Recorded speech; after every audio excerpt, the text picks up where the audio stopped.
Well, welcome to Alexandria High School and the Section 8 5A semifinal game here in the playoffs of the football season. And the Spuds are in town to take on the Alexandria Cardinals. Spuds come in with a record of 6-3. Alexandria, on the other hand, a record of 5-3. Kind of coming in different directions. Alexandria has lost two straight, 30-21 to Sartell and then 26-21 to Sauk Rapids.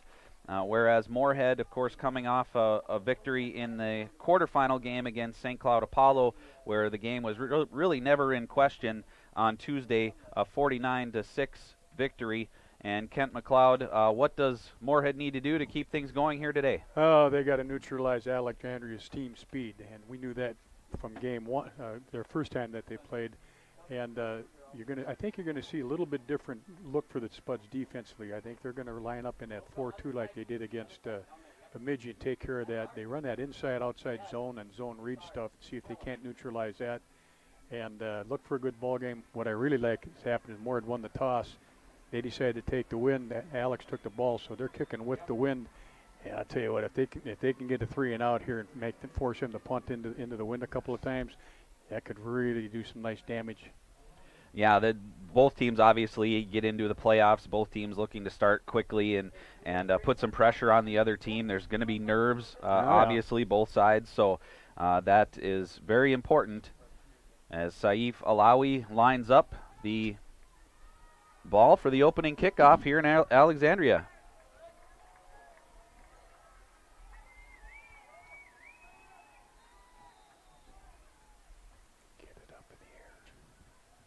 And the approach and the kickoff.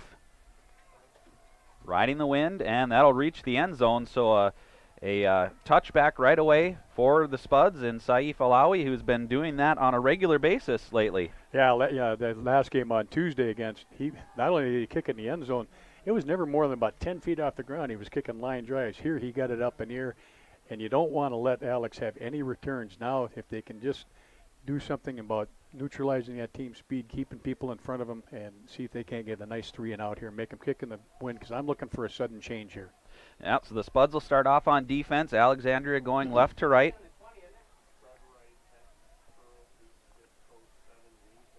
Ball at the 25-yard line of Alexandria. Matthew Carlson, quarterback for Alexandria, and now the officials are going to talk about it. I was wondering why it was at the 25. They're going to respot the ball now at the 20. Well, this crew also does college games. In the college game, it comes out to 25. And there you go. They just kind of messed it up a little bit. It was kind of funny. The guys running the chains were on the 20. Yeah. All right, first down and 10, Cardinals. Man in motion, handoff, comes near side. That's Kristen Hoskins. Good contained by the Spuds, and they force him out of bounds at about the 22-yard line. Forced out there by Keenan Wendt. And great job by Austin Altspeter. They went with the jet sweep first play, and he kept outside leverage. He ran a long way for a 2-yard gain, so nice job by the Spuds on that first play.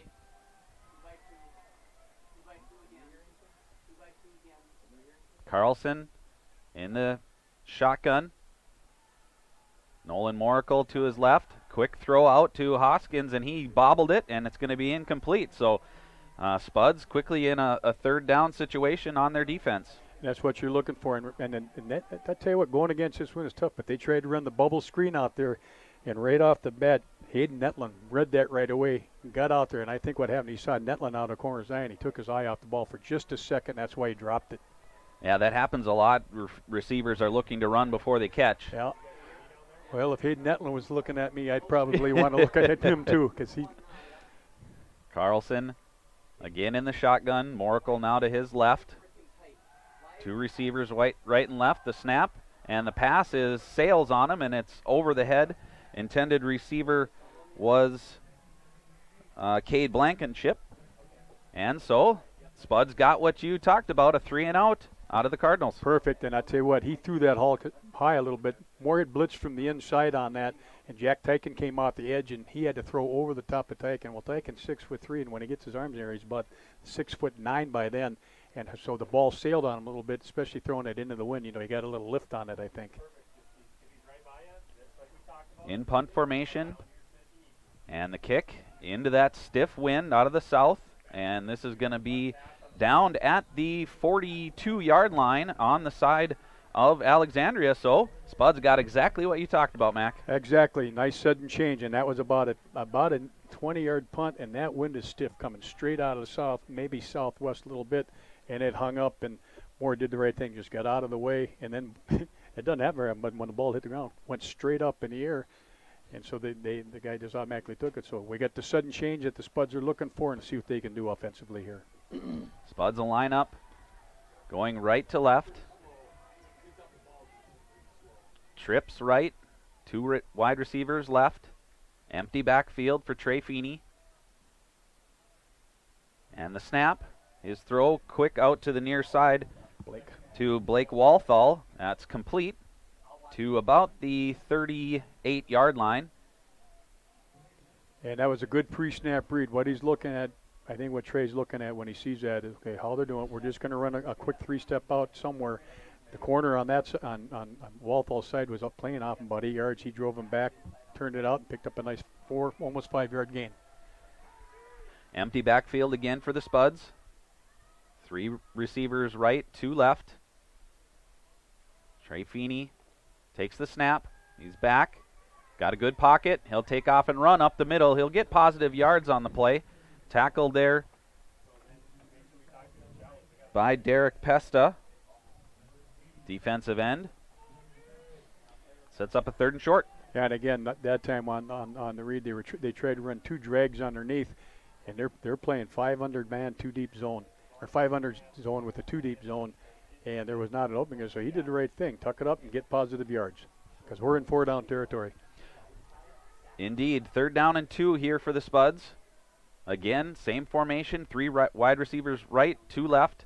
Trey Feeney, empty backfield, drops back to pass, throws it out wide, and that one is incomplete. Intended on the far side for Brady Walthall. And so the Spuds will have a 4th down and 2. And they're going to go for it. This is 4-down territory. That ball just kind of got away from him a little bit. He tried to throw that a little bit deeper out that time to Walthall, and he had somebody hanging on his jersey, so the ball just kind of sailed on him. And I tell you what, if he'd have made that'd have been an excellent acrobatic catch if he'd have caught that, because it was thrown behind a little bit. So just didn't happen, but big 4th down here. Spuds have come out with 3 straight passing plays. This time, Trey Feeney, shotgun. Has now 2 players in the backfield. Hand off to Jan Forth, and Jan Forth's going to be stopped. Not even getting back to the line of scrimmage. There to make the tackle was Wyatt Odland. Yeah, and Moorhead that time, they tried to run their kind of that little power play. They run to the right, and Odland did a great job. He defeated the blocker in front of him. Jan Forth barely got the ball. There's nothing he could do. So, you know what? Nice big play by Alex on defense. And see if they can't do it again. Get a 3 and out here. Don't let them take too much time off the clock and get a short yard again. Only this time they're a little bit farther ahead than they were before. Right. So Alexandria takes over at the 36-yard line of Alexandria. Going left to right. Carlson in the shotgun. Moracle to his right. And a handoff goes to Moracle up the middle. Spuds stop after about a 5-yard gain. Yeah, went inside zone to their left, Moorhead's right. And there's just a nice little, and he does a nice job of reading that seam, and he bounced it outside, and the secondary had to come up and make the tackle. Alexandria going quickly now.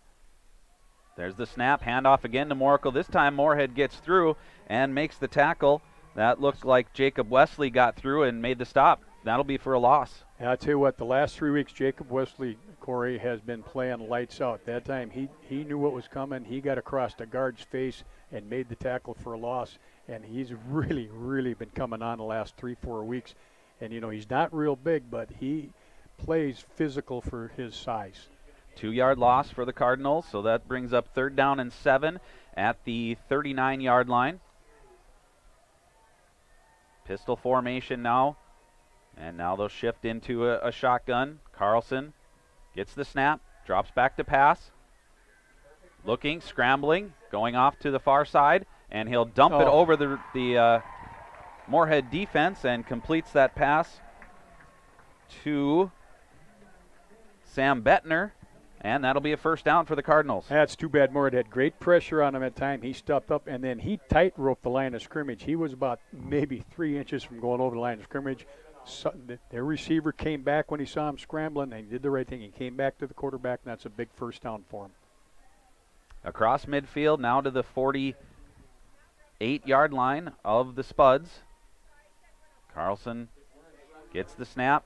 He'll hand off, and he'll keep it around the left side. And he's going to be close to a first down. Tackle made by Wyatt Gunkel on the far side. It's going to be very close to another first down. And that's that zone readers, and that time he read it. Moorhead crashed down on the ball carrier. He kept it. And their receiver on that side, Cody Branson, did a nice job of tying up the corner so that he couldn't step up and make the play right away. So good read by the quarterback. And they did give him a first down. So again, Alexandria going quickly up to the line. Snap back to Carlson, and this time he hands it off to Moracle. Moracle gets through the line, and he'll have another first down just outside the 20-yard line. Spuds looked like they were about to have that bottled up in the backfield, but Moracle got away and picked up a first down. Yeah, and again, Jack Tyken read that real well. He saw that they were on the inside zone, and he tried to tackle both of them, and Moracle got away from him because he got there right when they were making the handoff. And there was a nice little seam when Oracle found that, and they're getting a good drive here. They just got to step up. Up to the line, again, in the shotgun. Carlson gets the snap and hands it off to Moracle right up the middle. He's weaving his way. Spuds are able to bring him down inside the 10-yard line. It's another first down for Alexandria. Yeah, and I'll tell you what, that time, Chakai Fitzpatrick read that, stepped up, and Oracle cut right behind him as he was stepping up in the hole, and there was just a nice seam. He read that real well. So first down and goal now for the Cardinals at the 9-yard line. Snap back, handoff, Moracle up the middle, and he battles his way to the 5 and maybe even the 4-yard line. And it'll be second down and goal. Yeah, again, a good push by their offensive line. Again, just running inside zone. And what they do, he gets the ball deep enough that when he can read the zone blocking up front, and he cut that back behind the center, and the backside linebacker has got to be patient and read A-gap to A-gap, and he can't be such a hurry to get across. Carlson stays in the shotgun, snap back, handoff, fumble, ball's on the ground. I believe Alexandria got it back. I think Carlson was able to dive on it, but you know that's a danger of that type of play where, like you said, Mac, the quarterback is reading what's happening, and then he's making the decision to hand it off or keep it, and the decision came a little bit late, and the ball went to the ground, but Alexandria did recover on the 5-yard line, third and goal. And there's a case where he actually was trying to bend that back, and that actually pops the ball out sometimes when you have a mesh like that. Carlson gets the snap and hands off to Moracle. He's going to try around the side, and he's going to find the end zone. Touchdown, Alexandria. Nolan Moracle on the 5-yard run. Yeah, and that was just outside zone that time, and Jackson Gould would really like to have that over because he was out there to make a tackle for loss, and he made the mistake. He left his feet when you're trying to tackle, and he's too strong to tackle up that high. He needs to try to stay on his feet, get down around that hip area, and drive through, and he'd have stopped them. But nice drive by Alex, and they get first blood. 6:55 left, first quarter.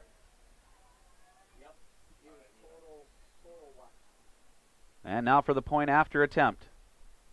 Snap, spot, and the kick is up into the wind and good. So Alexandria takes the lead here, first quarter, 7-0 over the Spuds, and that is on the Speakeasy scoreboard. Alexandria 7, Moorhead nothing.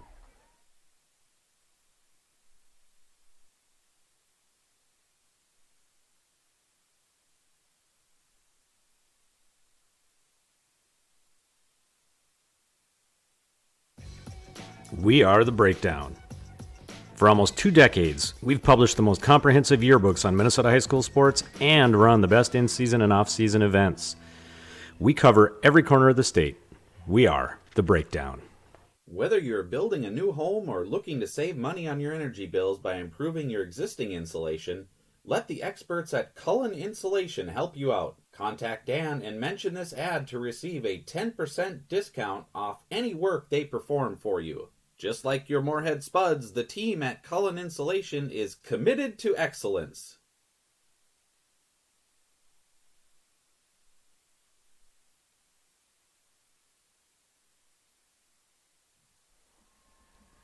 Welcome back to Alexandria High School. Cardinals lead it with 6:55 left in the first quarter, 7-0. They'll kick off now from left to right. Sean Hake with the kick into the wind. Fielded by Janforth at about the 20-yard line. He's got some room, 30, 40, and he's going to break away from the kicker. He's got to outrun one guy. He picks up a key block there, and it's going to go all the way for a touchdown, Spuds. Wow, first one of the year, Corey. Key block by Netland. Hayden Netland. Yep. And if he doesn't make that block, Janforth doesn't make it into the end zone. But as it is, great answer by the Spuds, and it's 7-6. Unbelievable. And I tell you what, great job. And they set up the wall on the right side. He bobbled that a little bit because of that darn wind makes that ball flutter. He got to the wall, and Alexandria had pinched too many people inside, and he got a good block. And then nice job by Hayden Netland getting down and in front of him and making that block because the guy was gaining on that first one of the year. First return of the year, and now the point after attempt by Caden Triggs with the wind at his back. The spot and the kick is up, and it's off the upright, no good. So there was a big rush coming from the far side, and I think that maybe rushed the kick a little bit, and the snap wasn't ideal either, and so it's no good. And on the Speakeasy scoreboard, it's Alexandria 7 and Moorhead 6.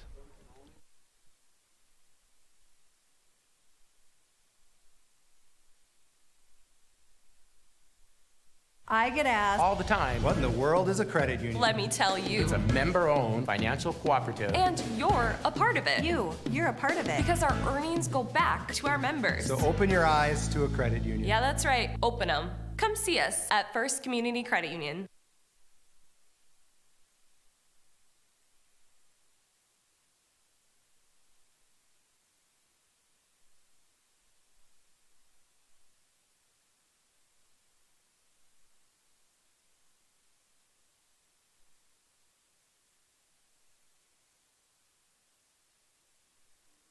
Welcome back at Alexandria High School after a 79-yard kickoff return for George Janforth.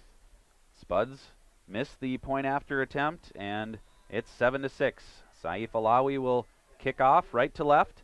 His approach and the kick driven deep, and that'll be through the end zone on the fly. Saif Alawi, of course, a soccer player for Moorhead, one of the leading scorers on the team. He's got a very strong leg, and he comes out, and another touchback for the Spuds. Yeah, and he got in a high five from Coach Beam, who's a special teams coach, and they like seeing that. They like their special teams, but they like it when there's not a chance of any type of return, especially with the team speed that Alex has. You know, thinking that 3 of the 4 guys that were on that champion 4x100 team are sitting out back there. That's right. That's a lot of speed. A lot of speed. 2 wide receivers left, 2 right. Nolan Moracle, who has the touchdown for Alexandria, is in the backfield. Carlson in the shotgun. Coming in motion is Hoskins. And there's the handoff to Moracle up the middle. Spuds are there. It's going to be a gain of about 4 yards on the play. Tackle made by Jack Tyken. Second down, and they're going to give him 5 or 6. A long 5, we'll say. Yeah, and a nice job by the Spuds linebackers that time, too. And Jack Tyken, he kept his outside leverage. They faked the jet sweep, gave it to him on an inside zone, and the linebacker stayed home.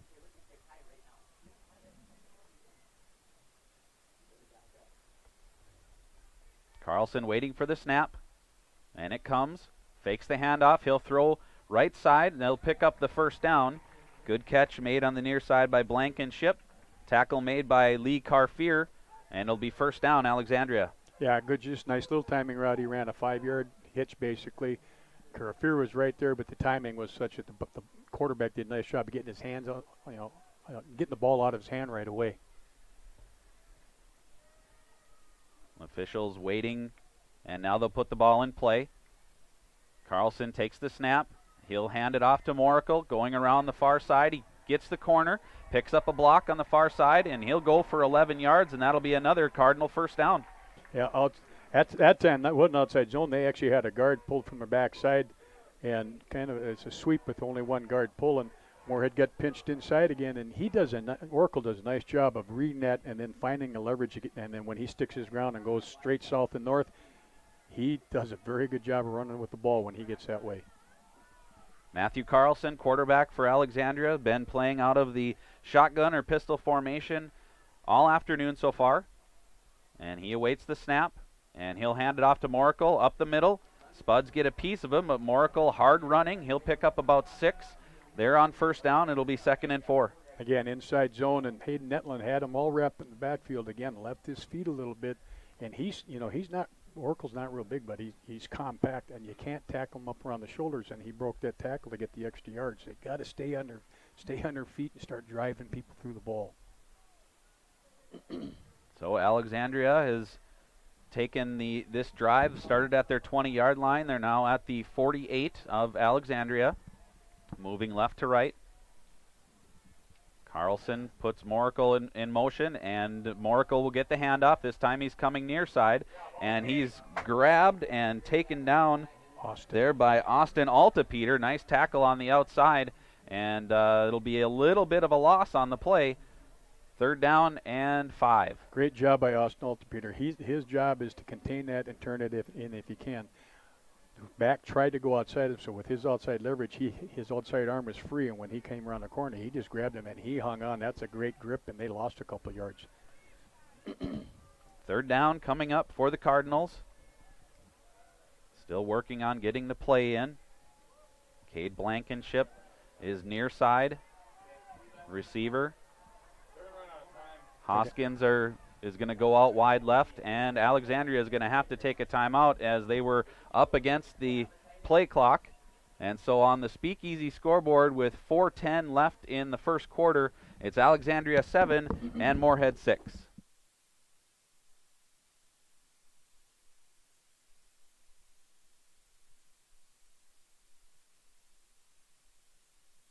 For good times and great food and drinks, gather your people and come visit us at Legends. You will love our wings, pulled pork, pizza, and other delicious items.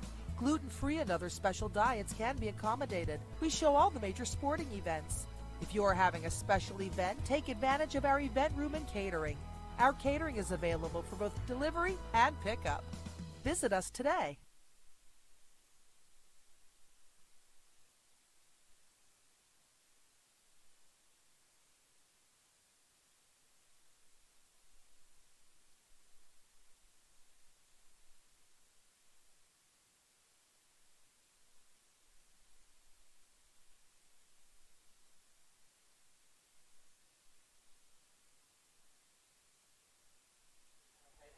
Welcome back, Alexandria High School. Cardinals lead it 7-6. Big 3rd down coming. Carlson in the shotgun. Gets the snap, hands off to Moracle up the middle. Wow. He'll have the first down. There wasn't a lot of running room there, but he zigzagged his way through the defensive line and picked up the first down. He's got great vision, Corey. That ball was intended to go over the right tackle, and he bent that thing all the way back over to the left guard side, and that's just great vision on his part. And they're going in a hurry here. They're going to step up, and Carlson, already in formation, gets the snap. He'll give it to Moracle. Moracle's met right at the line of scrimmage, taken down there by Jacob Wesley, who again got pressure through that offensive line to make the stop. Yeah, and what Jake did there, he was able to get off the guard and get penetration, and he was trying to cut that back, and he ran right into Jacob. And Wesley did a nice job. He had his shoulder pad leveled down, and when he made contact, he stopped him pretty doggone good. Pickup of 1 for Moracle on the play. Carlson has Moracle to his left and Helsher to his right in the backfield. Hoskins comes in motion.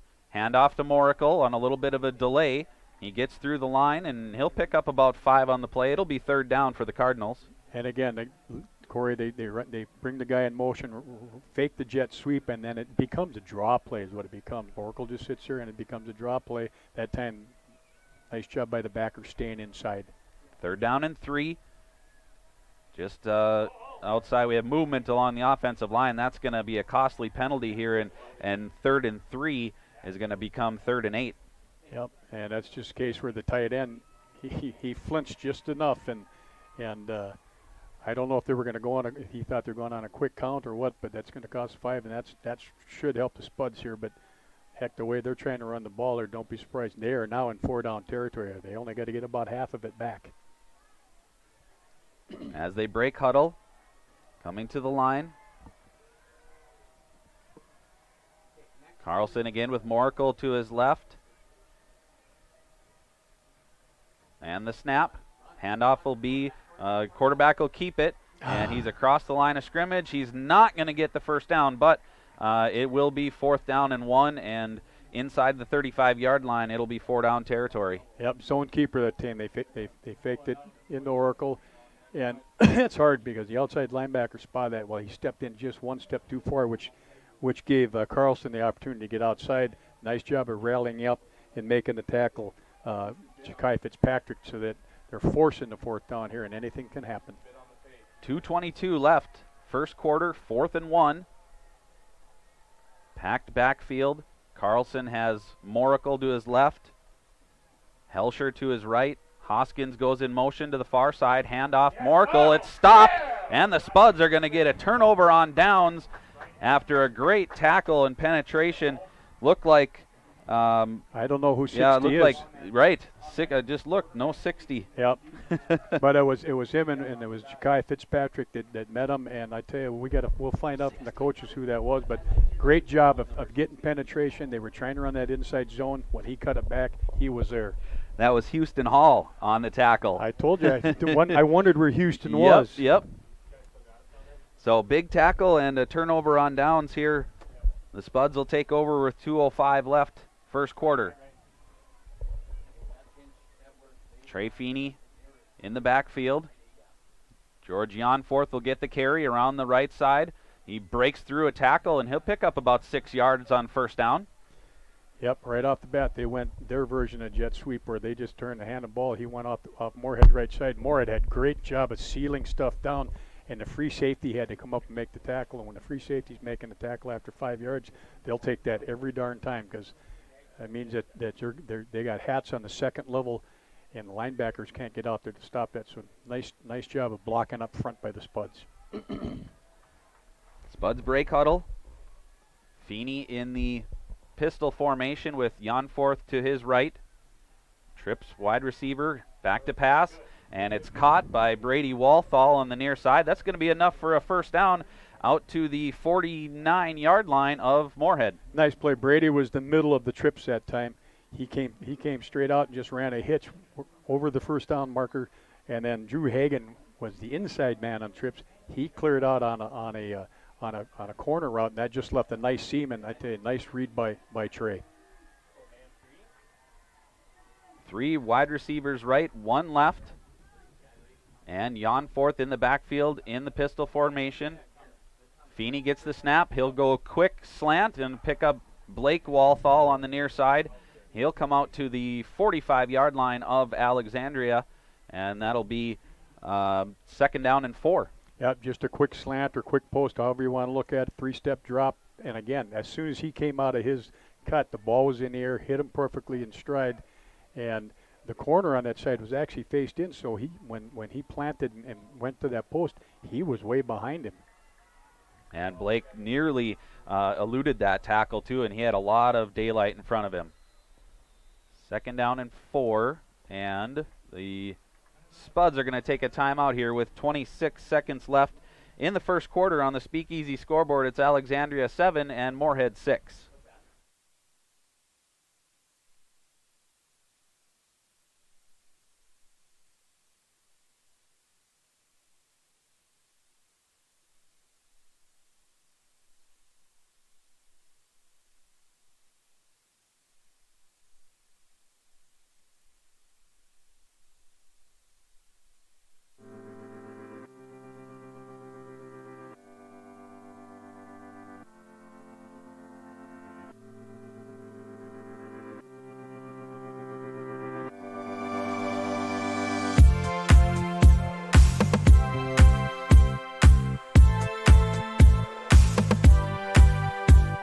back to Alexandria High School. Second down and 4, 26 seconds remaining in the first quarter. Trey Feeney in the pistol formation. Jan Forth to his left. Here's the snap.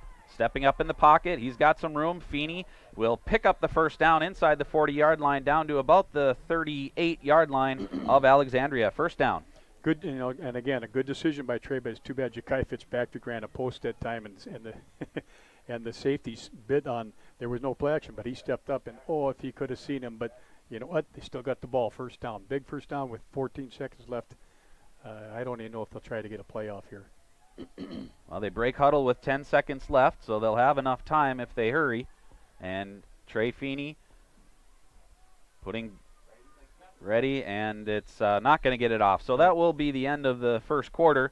As the Spuds trail the Cardinals on the Speakeasy scoreboard, it's Alexandria 7 and Moorhead 6.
Spuds step up to the line of scrimmage. First and 10. First play of the second quarter. Trey Feeney in the pistol formation, waiting for the snap. Jan Forth to his left. 3 wide receivers right. The snap is back. Feeney has to step up. Gets pressure. He may have gotten back to the line of scrimmage. Tackle made there by Matthew Zick. And it'll be second down and 10. And that's the first time that we've seen Alex blitz. They brought both the inside backer and the outside backer, and with only when they have basically an empty backfield like that, they've got 5 to try to block 6, and somebody had to go through. So he was fortunate to get positive yards at time, but he didn't have enough time to set up and throw. Spuds break huddle. Blake Walthall will be wide left. Trips near right side. Ja'Kai Fitzpatrick in the slot. Trey Feeney in the pistol with Jan Forth to his left, and the snap back. Feeney's looking to pass. He'll put it in the air. Blake Walthall has the ball, and the touchdown for the Spuds. Branson fell down. Yeah, Branson had the coverage, and then a little bit of feet tangling up because Walthall, you could see him stumble a little bit too at about the 10-yard line, but he was able to keep his feet. The ball found him, and he trotted into the end zone for the score. And it's a good thing, too, because that ball really started fluttering. It hung up there a long time. But what he does is he faces inside, and Walthall started inside, then went to the deep out or deep fade, and they tangled up in Bransonville. And nice job. Looked it in, touchdown, and I'm surprised that they're kicking that here. Yep, point after attempt here by Caden Triggs. And the kick is good. So the Spuds take the lead on a touchdown pass by Trey Feeney to Blake Walthall on the Speakeasy scoreboard. It's now Moorhead 13, Alexandria 7.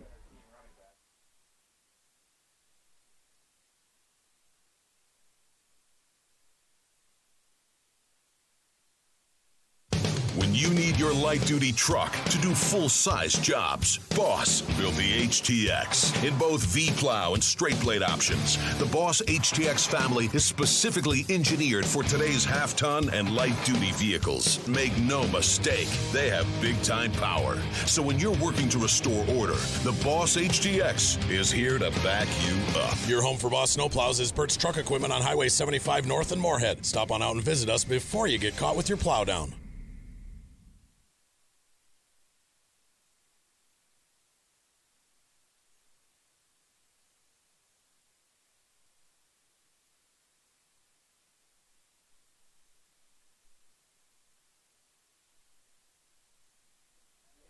11:08 remaining, second quarter now. The Spuds going left to right.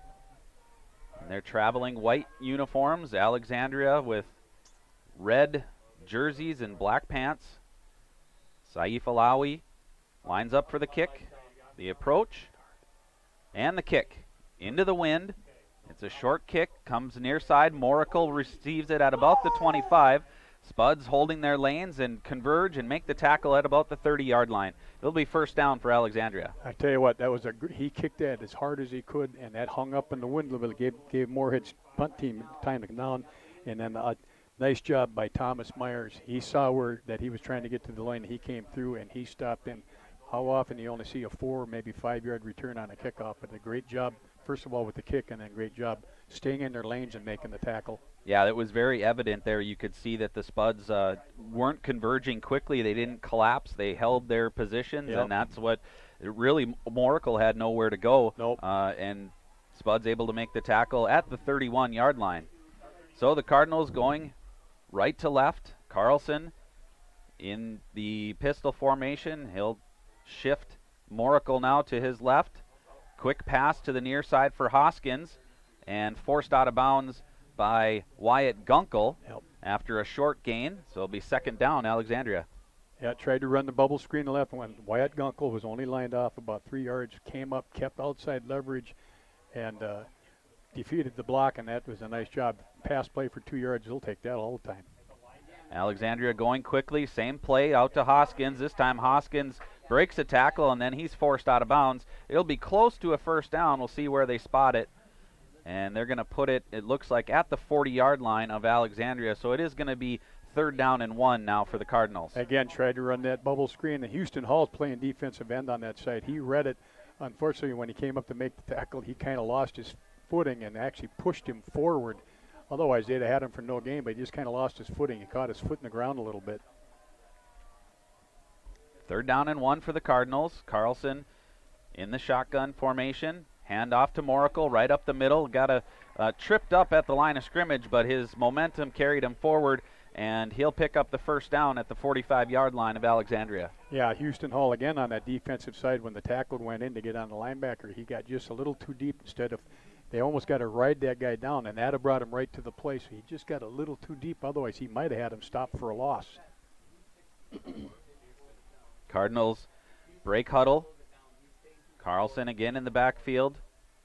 He'll shift Moracle to his right. He's got wide receivers left and right. Back to pass. Carlson looking over the middle. He'll float it up for Haskins, but it's over his head. Cardinals looking for a flag as Ja'Kai Fitzpatrick fell, and that was a good 5 or 10 yards overthrown, so no flag on the play, and it'll be third down. Yeah, I think Ja'Kai, he misread it. He saw the quarterback's throw. I think he thought it was going to be more of a bullet instead of over there, so they tangle up their feet, but that ball was so far over his head that they just kept their flags in their pocket. Pardon me, second down. Second down and 10 for Alexandria. 10:24 left, second quarter. Spuds leading it 13-7. Carlson gets the snap. He's back. It's setting up a screen. It's picked off. Threw it right to the Spuds. Picked off there by Austin Altapeter. He read that screen, was not fooled at all, and Carlson was just throwing to an area, and his backer wasn't there. Altapeter was. It's a turnover on the interception. First down, Spuds. Yeah, he got just at the last second, he got a little bit of pressure, I think, from Jacob Wesley, and he tried to float it to where that back was supposed to be in the screen, and Altapeter, great read. If he could have just caught it clean, he'd have been off to the races. But you know what? Great field position. This is a great big change, sudden change. Spuds take over at the 37-yard line. Trey Feeney in the backfield gets the snap. Quick pass to the far side. Blake Walthall makes the catch. The pass was a little bit behind him, so Walthall did well just to secure the catch, and it'll be second down. And again, everything is a pre-snap read. Running that quick slant, as soon as he made his cut, the ball's in there. Nice job by Walthall to come back and catch that ball on his back hip a little bit. And then when the corner tackled him, to kind of push the ball back into his hands. You always need help from your friends. Absolutely. Trey Feeney in the backfield has Jan Forth to his left, 3 wide receivers right, 1 left. Back to pass. There he is. Pumps, throws it over the defender, and in stride, Blake Walthall for the touchdown. Oh, Corey, what a great route by Walthall. He started, gave him a little inside move like he was going to run a post, came back to the deep fade. The ball was in the air as soon as he made that break, and he hit him right in stride. Nice throw into the wind and a great route by Blake Walthall. Yeah, a much better throw than his previous touchdown pass, right? Because that one kind of floated a little bit. This one was on a line, cut through the wind, and now Caden Triggs coming on for the point after attempt. Snap, spot, kick is up, and it's good. So the Spuds take advantage of the interception and turn it into a touchdown, and on the Speakeasy scoreboard, Spuds lead it 20-7.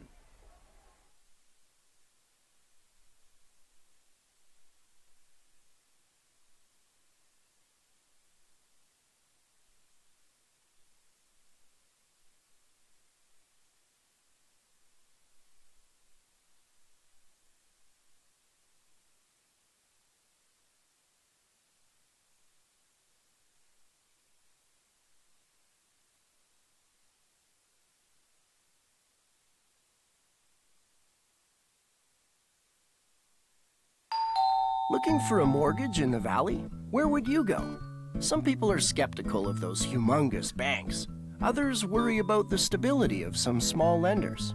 At Valley Mortgage, we're independent and only do mortgages. So we're small enough to give you the service you want and large enough to give you the security and experience you need. It's the perfect fit. Valley Mortgage, we're the largest independent mortgage banker in the Valley. An equal housing lender. And the Spuds lining up for the kickoff now. Saif Alawi with the approach. And the kick into the wind. Comes near side. It's a short kick again. It bounces and it'll get out of bounds. Oh, shoot, that's be a penalty. Yeah, penalty on the Spuds for kicking it out of bounds. The Spuds nearly recovered that as it dropped in front of the second line of Cardinals. But the Cardinals will keep possession and they'll have first down. And Lee Carfer was using all of his speed, and he's got quite a bit to get there, and he couldn't miss it by his hands were outstretched. If he could have just been a little longer, but that was a great kick into the wind. Well, and had that kick bounced anywhere but straight to the sidelines too, would have given him an opportunity to recover that. And that was a good kick. And Lee, because I was watching Carfer down there, he's going, darn it, I was close. So Alexandria takes over at the 37-yard line of Alexandria. 2 in the backfield now. Carlson has Moracle to his right and Helsher to his left. The snap, fake pass. They'll throw it out to Hoskins, and he makes a man miss. Gets out and looks like he's got the first down. We'll see where they're going to spot him out of bounds short of the first down. So that little move to avoid a defender pushed him out of bounds, and it'll be 2nd down and 1. Yeah, and that's just, again, that bubble screen out there. And Lee Carfer did a nice job. He kept outside leverage. When he stepped inside, he pushed the receiver in and then had to come back out, and it was because of him. That's why they didn't get more yards. 2 wide receivers left, 2 in the backfield. Handoff now to Moracle. Moracle has to avoid a tackle, gets to the line of scrimmage, and he'll pick up the first down by about a yard. He'll be down at about the 48 of Alexandria, but that's enough for a first down. And again, running that inside, I call it inside zone. He started outside over the right, between the guard tackle and bent it back over the center. And Jack Tyken actually from his left defensive end spot came down and made first hit on that. That's pretty good. He got all the way across the tackle's face to stop him, and then he got good help from the inside linebackers. Jackson Goda was there, and so was Hayden Netland. Same formation for the Cardinals as they go right to left at their own 48-yard line. 2 wide receivers left and some miscommunication on the formation. So the Cardinals are going to take a timeout here with 9:02 remaining in the second quarter. On the Speakeasy scoreboard, Moorhead 20, Alexandria 7.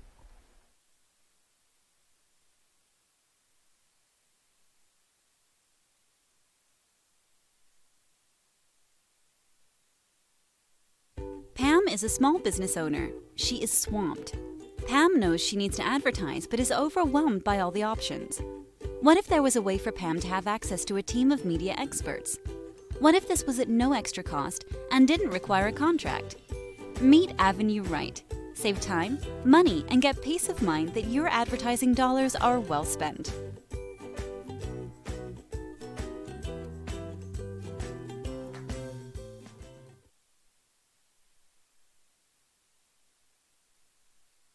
Welcome back to Alexandria High School. 9:02 remaining second quarter. Cardinals with the ball. Snap back to Carlson. He'll keep it. Now he'll pass it near side to Hoskins. Hoskins looking for room. Makes a man miss. Now he'll cut it back to the far side. He's at the 45, 40, 35, 30. He's in traffic, and now he's going to try to run away from people, and he's going to break the last tackle. Wow. Touchdown, Alexandria. Oh. Kristen Hoskins looked to be a sure stop at about a 5-yard gain and took it all the way for the touchdown, and Alexandria has made it 20-13. Well, what was amazing about that play is that Carlson faked the zone read, then started like it was a zone keeper, then threw it out there. He was on the left, numbers went all the way, so he ran 53 1/3 yards straight sideways to score a 50-yard touchdown. Very impressive, and here's the spot, and the kick is up and good. So Alexandria converts on the point after attempt, and on the Speakeasy scoreboard, it's Moorhead 20 and Alexandria 14.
.846 left in the second quarter. It's now Spuds 20, Cardinals 14 after a 52-yard catch and run by Kristen Hoskins of Alexandria. And the Cardinals will kick off with the wind to their back. And that pass, Corey, was almost a lateral. It was very close, right along the line of scrimmage. Yep. Low line drive kick. Jan Forth comes over. He'll field it at the 10. He's at the 15. Makes a man miss at the 20. He's out to the 25 and then forced out of bounds. And that's where the Spuds will take over right at the 25-yard line. 1st and 10. That's not bad. I'll tell you what, that was a line drive kick, and he was in the right spot at the right time and ended up getting about an 18, 19-yard return. But their special teams, their guys were down there in a hurry. He had a little crease, but it closed in a hurry. But that's not bad. 25-yard line is not bad starting position. Yep, the Spuds going left to right. They'll break huddle. 8:40 left, second quarter. Trey Feeney in the backfield. He's got Jan Forth to his left. 2 wide receivers left, 2 wide receivers right. Waiting for the snap.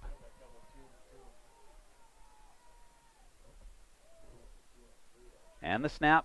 Feeney passes it near side. Brady Walthall. He's wrapped up right away, and a good tackle made there by Derek Peepo. And the Spuds are going to lose a yard on the play. It'll be 2nd down and 11. Yeah, that's a good read by Peepo. They were trying to run a bubble screen, but he just, as soon as Walthall stepped back, he came after him. There's no way that the other receiver could make the block, Corey. And so that was a nice read by him. They actually lost a yard on that pass play. Spuds with the lead. After going down 7-0, they scored 20 points. And then Alexandria just answering back. Trey Feeney now in the backfield, empty backfield, takes the snap, and before the snap comes, timeout Moorhead. So on the Speakeasy scoreboard, it's Moorhead 20 and Alexandria 14.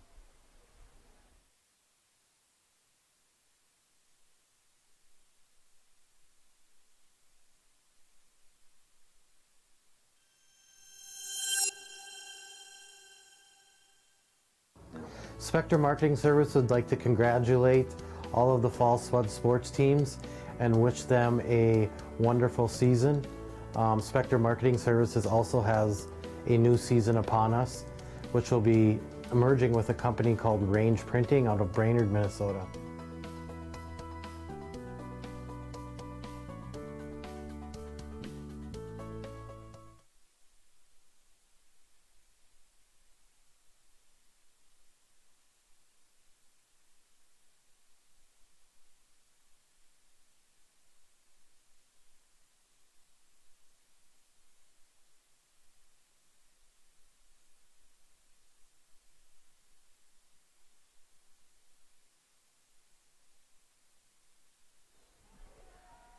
Welcome back. It's 2nd down and 11 for the Spuds.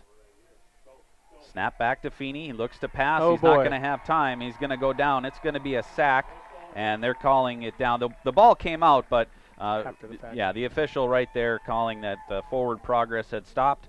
And so after the sack, the Spuds will have the ball on their own 20-yard line, and a 3rd down and 15 to go. Yeah, and Derek People that time, they brought him from the outside, and they just got a good push up the middle. It was just starting to play. Blake Walthall was just coming open. He ran a deep post and was there, but he just didn't have enough time. And you got to give credit to the defense of Alex. They got a good push up field that time. They did. They collapsed the pocket right away. 3rd down and 15 for the Spuds. Feeney in the shotgun formation gets the snap, and this looked like maybe a designed run, but it's going to go nowhere as the Cardinals are there to stop him right at the 20-yard line. It'll be 4th down and 15 for the Spuds, and they'll be punting into the wind. And that's going to be the first time that the Spuds have had to punt today. And unfortunately, it's deep in their own territory into the wind. We're going to find out what Caden Triggs can do with the ball and see how low and hard he can keep this. He does not want to get this way up in the air if he doesn't have to. And look for him to directionally kick this too. He only have one guy back. Yep, back to receive is Blake Helsher, and he's at the 45-yard line of Alexandria, of Moorhead, pardon me. Oh boy. This is high into the air, and get on it. And it's going to get just outside the 25-yard, it'll be the 26-yard line after a 5-yard punt. Well, so much for kicking it directionally, so much for kicking it low. He just got his leg straight up in the air, and that happens. The wind kind of plays on your mind sometimes a little bit. So he just didn't get the kind of kick he wanted, and then the Spuds got away from it instead of, no, you got to go get that down because it was going towards their goal line. So they just got to be aware of that. And luckily, Altapeter saw that and ran over and downed it. So Alexandria takes over at the 26-yard line of Moorhead. Alexandria comes out of the sideline, no huddle on the field to take over here, 1st and 10. Carlson in the backfield. He's got Moracle to his left, fake pass. It's a bootleg left, and passes near side, wide open with the catch at the 10.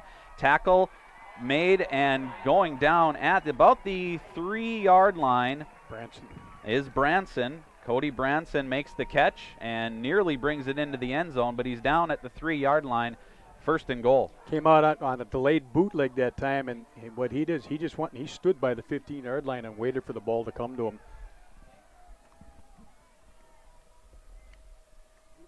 Carlson with the snap, hands off to Moracle, and he'll walk into the end zone, getting over the goal line, and it's a touchdown for Alexandria. So all of a sudden, what looked like Moorhead had all the momentum and everything going their way. Now we're tied at 20. Yeah, you get a sudden change like that where you get the ball, and they got to go 25 yards or so.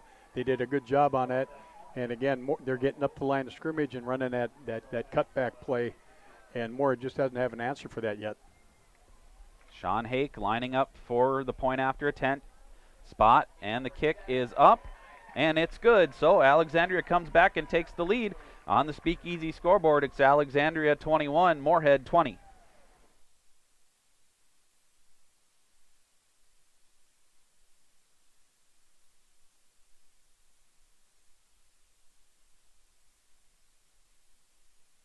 Open your eyes to a credit union. The one myth of a credit union is that we don't offer what the other guys do. Well, that's simply not true. We have business, checking, and loans. Mortgages and credit cards. We have free Kasasa checking. And all the other services you need too. Come see us at First Community Credit Union.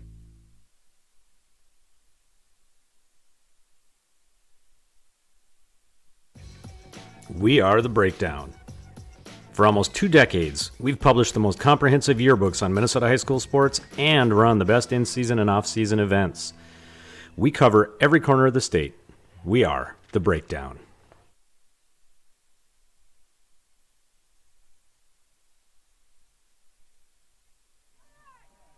Alexandria getting ready for the kickoff here, now leading 21-20 with 5:56 remaining, second quarter.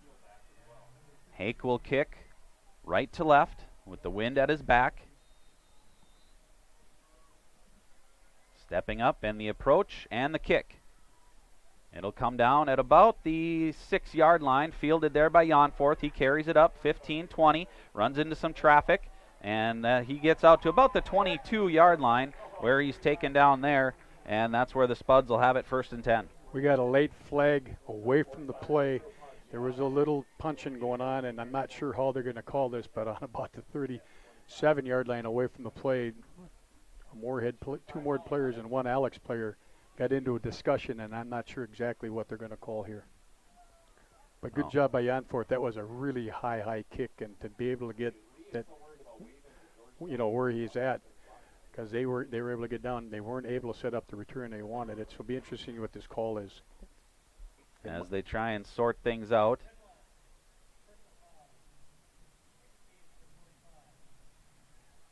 Both ways. That's just the easy way to do it.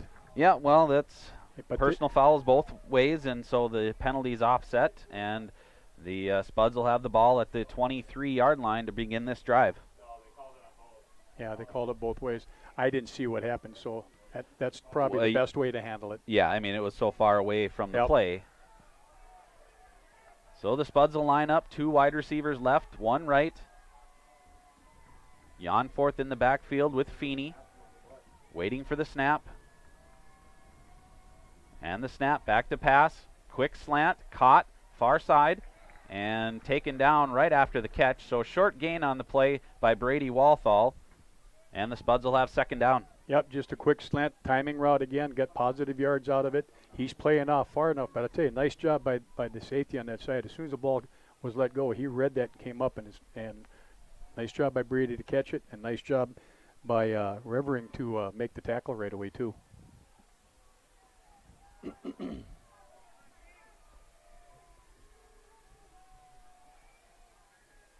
Feeney gets the snap, fakes the handoff, rolling left, passes upfield. That one's off target, intended for Blake Walthall on the far side. Branson had coverage on the play, and that'll set up 3rd down. Yeah, and it's hard to be accurate on your throw. He had the defensive tackle on that side around his waist as he threw it. That when he went to throw the ball, it's tough to be accurate when there's a guy pulling you down. So stops the clock, and they still got very doable 3rd down here, a very makeable 3rd down. Yeah, 3rd down and 7 on their own 27-yard line. Trey Feeney waiting, gets the snap. He'll pass quickly, and it gets in. It was deflected at the line and then off the turf. So it's incomplete pass, and the Spuds will have 4th down and 7 with 5:03 remaining in the second quarter, and again kicking into the wind. And I tell you what, if Brady Walthall would have come up with that catch, it'd have been the catch of the year, because it got tipped. He got outstretched as far as he could. He actually caught it, but it bounced to him. But if he could have got his hands underneath it, that'd have been a heck of a deal, because it'd have been a 1st down. That's only the 2nd and 3rd incompletion of the game. Caden Triggs back to punt, and it's a direct snap, and the Spuds are going to pick up the 1st down. It's Alta Peter got the direct snap, and the ball is out, and Alexandria is going to get it back.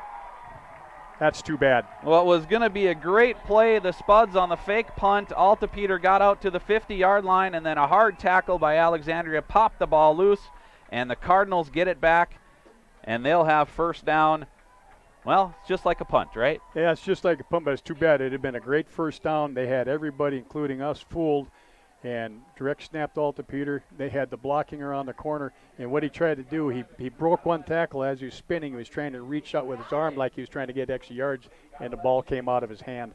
And you can't fault a young man for trying hard to do what he wanted to do, but it sure would have been nice to see the ball on the 45 yards in the Spuds' hands here. As it is, it's Alexandria ball at the 45-yard line of Alex. Carlson in the backfield. He's got Moracle behind him. Now he'll shift him to his right. Wide receiver left, 3 wide receivers right. Here's the snap, back to pass, looking deep. Now comes back over the middle and off the hands of Branson and incomplete. That'll be 2nd down and 10. Yep, and that one just kind of got away from the quarterback a bit. Branson ran a pivot route where he starts inside, then pivots and brings it back outside. And I tell you what, that was a pretty good job by Wyatt Gunkel. He had good coverage on him still, but ball was just a little far outside. So 2nd down, here we go. 4:50 remaining, 2nd quarter. Cardinals have come back to take the lead, 21-20. 2 wide receivers right, 2 wide receivers left. Moracle in the backfield with Carlson. Now Moracle will go in motion right and fake pass. They'll come back to a screen to Hoskins and tackled from the backside. The ball came loose, but Alexandria got it back. So they'll keep possession. Yep. And it'll be 3rd down. Alexandria they crossed midfield. They're at the 48-yard line now of Moorhead. Pretty good job of Moorhead reading that screen, and it looked like Jackson Goda came up and put a pretty good look on us when the ball came up, but it ended up he fell right back on top of it.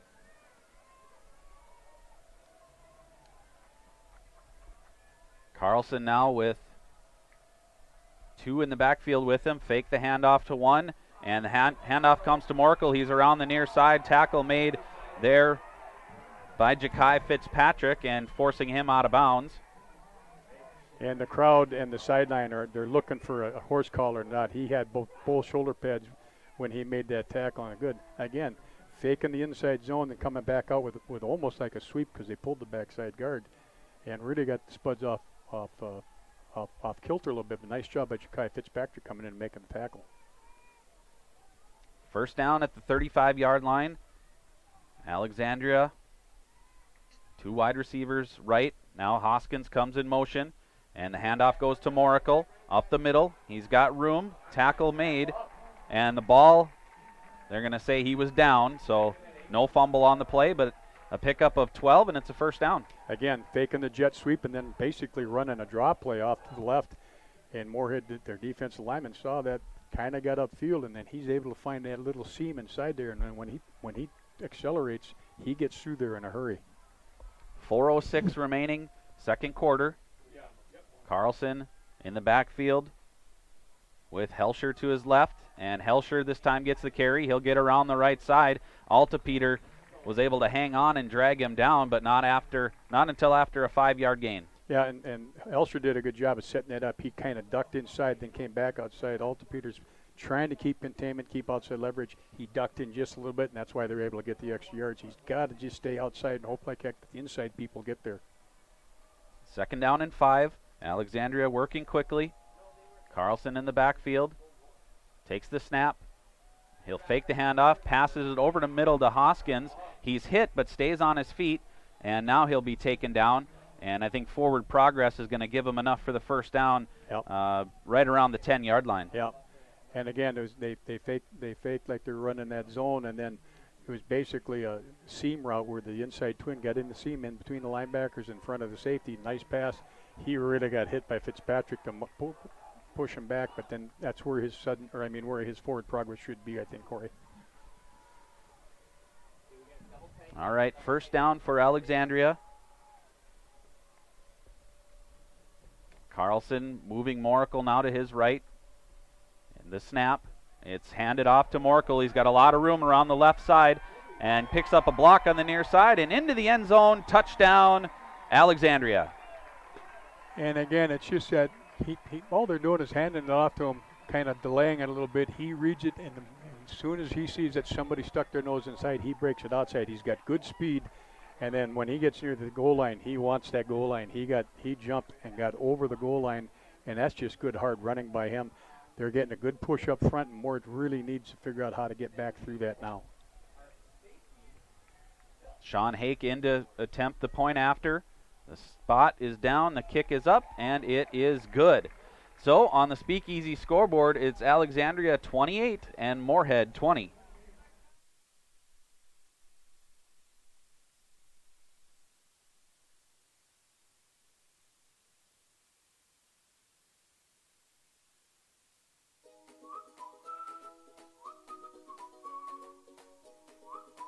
At Moorhead Dental Associates, you'll get the very best care and state-of-the-art technology. Dr. Scatfold and Dr. Johnson are now accepting new patients. Call or stop in to Moorhead Dental Associates.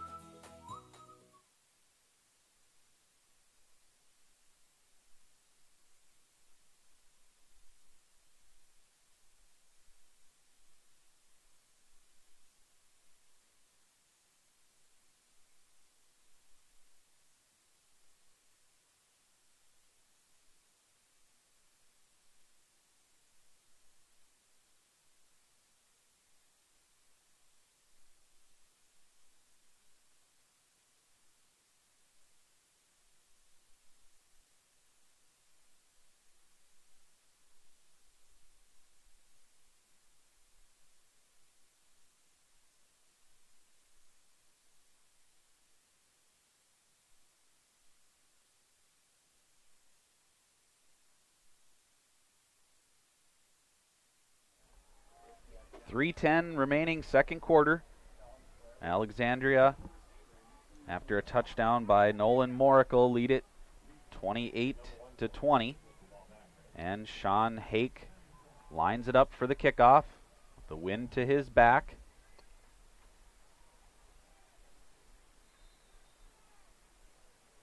And the walk up, the approach, and the kick.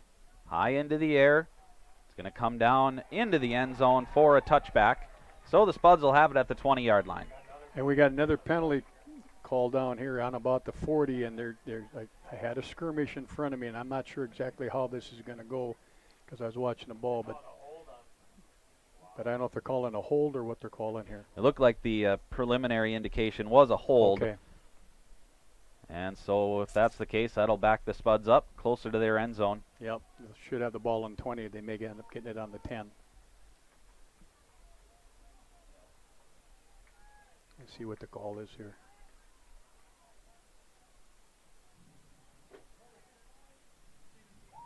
I tell you, that's kind of funny. Yep, holding on the Spuds. 40 yards away from the play, and you get a holding call. That's a little different. So it had, for them to call that, it had to be pretty blatant for them to call it. Once that far away. That far from the away, play. sure. Yeah, absolutely. And so, and I'm thinking that there's a little extra skirmish going on in there. So the Spuds will start at their own 10-yard line for this drive, 1st and 10. Feeney in the backfield, gets the snap, back to pass, pumps. Now he'll step up, pocket collapses, and he's going to go down. Looks like he was able to get back to the line of scrimmage, so it shouldn't be a loss on the play, but nothing open for the Spuds on that play. Well, they're trying to run a couple deep routes, and they're getting good push, and they're only doing it with 4 people. The linebackers are sitting back in their zones, and so Moore just got to get a little tougher up front. They're getting a good push from their defensive linemen right now, and Ty really, or Trey, I mean, really hasn't had a lot of time to throw in the last couple in this series before, and then on this first one. Yeah, we've seen Alexandria get some pressure on the quarterback, and now it looks like they're going to keep an extra backer in to block. Handoff, far side, nothing doing there for Janforth as he tried to get around the side, and he's going to go down for a loss. And a great job by the linebacker on that side, Wyatt Odlin. He just, Moore tried to run their power play back to left. He was not going to have anything of it. He just broke through the double team tackle and forced that to go backwards. So 3rd down and 13 as the Spuds huddle up in their own end zone. 2 minutes remaining, second quarter. Spuds trailing 28-20. Now up to the line, Trey Feeney. He's got Jonas in the backfield with Janforth. The snap, handoff, to Janforth. He's going to go around the left side. He's got a little bit of room, picks up a block, hurdles a man, and then he'll be pushed out of bounds at about the 16, 17-yard line. So it's going to be short of a first down, and that'll bring up fourth down for the Spuds. And they got to kick that here and hope like they can get some mileage out of it. And Alex has one timeout left, so hopefully they can get a good kick and not get anything back on it and get the ball out around the 40 somewhere. Nice job again defensively. There was actually a mix-up in the backfield. The handoff was not real clean on that last play. So the Spuds lining up with Caden Triggs, deep to punt. Snap goes back to him. Punt is away. It's low, and it's going to be fielded by Helscher, and he comes right up the middle, avoids a tackle, and then he's wrapped up by a host of Spuds at about the 35-yard line. So still excellent field position for Alexandria as they're on the Moorhead side of the 50 and will take over first down. And that's a pretty good punt in the wind. That actually was about a 35-yard punt. It landed in front of him, took a big bounce, but nice job by the John Lear that time. He made first contact, wrapped him up long enough where he could get help from his teammates, so it ended up being about a 1-yard return. So Moorhead just needs to not let them get any positive yards, make them burn a timeout. And they're going to mark him down at the 39-yard line, so that's where the Cardinals will take over with 1:24 remaining in the second quarter. And they've had awful short fields their last 3 possessions here. See if the Spuds can stiffen up a little bit. Carlson has 1 wide receiver right, 3 left, and Moracle in the backfield with him. Carlson with the snap, fakes the pass, rolling out to his left, pressure by the Spuds, coming near side, and the tackle, Carlson tried to throw it forward, and so they're going to call it incomplete. Yep. He had a receiver in the area. Will Height was there, and so it's going to be an incomplete pass. Yeah, and they went with that delayed boot again where they fake like they're going to run that inside zone. Then he takes a long time coming up big. Nice job by John Lear, Thomas Myers that time. He's playing defensive end that side. Kept his outside leverage, and then he's got enough speed where he was getting in on the quarterback. And pretty heads-up play by the quarterback to know that he threw the ball, and as long as it goes across the line of scrimmage, it's an incomplete pass. It's not grounding. So the Cardinals with second down and 10. Carlson's got Moracle in the backfield with him. And before this one gets going, we've got a whistle stopping play. Too much there time. is a flag. Too much time. Yep, they delay a game on the Cardinals, so second down and 15 now. And when you watch Carlson, when he quarterback, he does these claps. And that time he was clapping and saying, I need the ball, and it came out just a little late. So second down and 15 now for the Cardinals. Again, Carlson with Moracle in the backfield, 2 wide receivers left and right. Snap back to pass, getting pressure. Spuds, Altepeter chases him down, and this time that's a sack. Nope, they're going to call a sack. Yep, the quarterback did not get rid of it. He tried kind of a similar motion, but this time his knee went down. Right. And so the clock is going to keep running. The coaching staff, Moorhead wants a penalty. I say, no, you want the 15-yard sack. Yep, exactly. His knee was down, and both referees right away were pointing down. Again, good job by wasn't Altepeter at the time. That time it was, it was Altepeter getting pressure on him. Altepeter came out, made the tackle. Great play. Yep. So third down and a mile. They didn't even put it on the scoreboard. So snap back, Moracle will take the draw, and he's got room to the left side. Good tackle out on the far side. Ja'Kai Fitzpatrick just got the ankle of Moracle, or he had a ton of running room, and that'll set up a fourth down for the Cardinals. And Moorhead will take a timeout thinking that they can possibly get the ball back and try to get on the board. Yep. So with 27 seconds left in the second quarter, on the Speakeasy scoreboard, it's Alexandria 28, Moorhead 20.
right, 4th down and 19 yards for the Cardinals. Nope, they're going to stay back. They come out and line up in punt formation. Back to punt, Elijah Haltus. And the kick is away. It's a good one, deep. And it takes an Alexandria bounce, but it'll get into the end zone. Oh, big break there for the Spuds. It bounced at the 1-yard line, straight up in the air, but the second bounce carried it into the end zone, and so the Spuds will take over at the 20-yard line. Yeah, that was a 52-yard punt. That was a heck of a punt. And Moorhead, what they did just before snap, they came up, didn't have him back just to make sure that they didn't try to do like some type of fake punt and keep everything in front of them, and gave up the ball. So at least the ball would go to 20. I'd say run the ball one time here, and let's get in halftime, make the adjustments, and get the ball to start the second half. Spuds breaking huddle. They'll come out with an empty backfield. 2 wide receivers left. Trips right. Feeney in the backfield. 20 seconds left in the half. Gets the snap. He'll pass near side. That's complete to Carfier, and Carfier will step out of bounds at about the 31-yard line. 15 seconds remaining. He was darn close breaking that. He made it a little pivot route after he caught that. It was just an outside route, and the corner didn't take a good angle, and he got up. It's a good thing the safety was playing good position. Otherwise, he had that whole sideline. So nice job by their guy, Jamison Molesworth, to come in and make the tackle, because he was close to breaking that right down the sideline. So the Spuds 1st and 10 at the 31-yard line. Snap back. Feeney, quick pass near side to Blake Walthall, and he's out of bounds at the 35.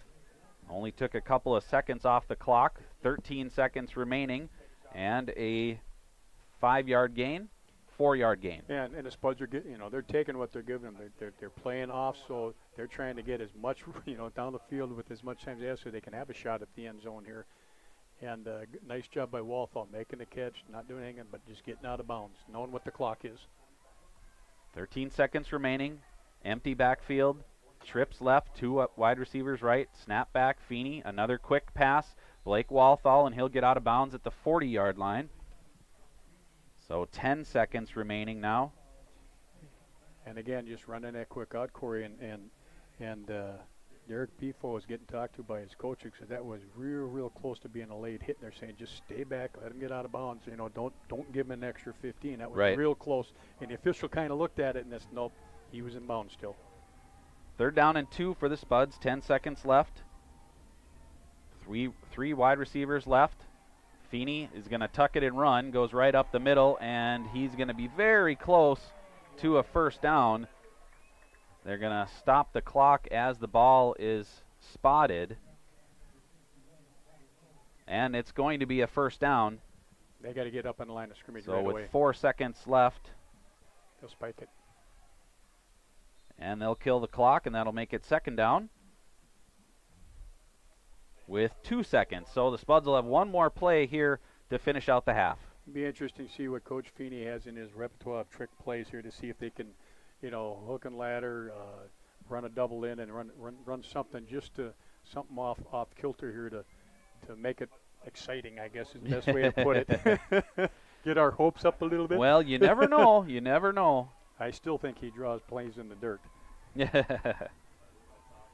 Spuds come out, 3 wide receivers left, 2 right. Feeney gets the snap. Stepping up in the pocket, avoids pressure. Leans back, throws it in the middle of the field, incomplete, looking for Brady Walthall in the middle, but that'll end the half. And so after leading 20-7, the Spuds give up the lead, and at halftime on the Speakeasy scoreboard, Alexandria 28 and Moorhead 20.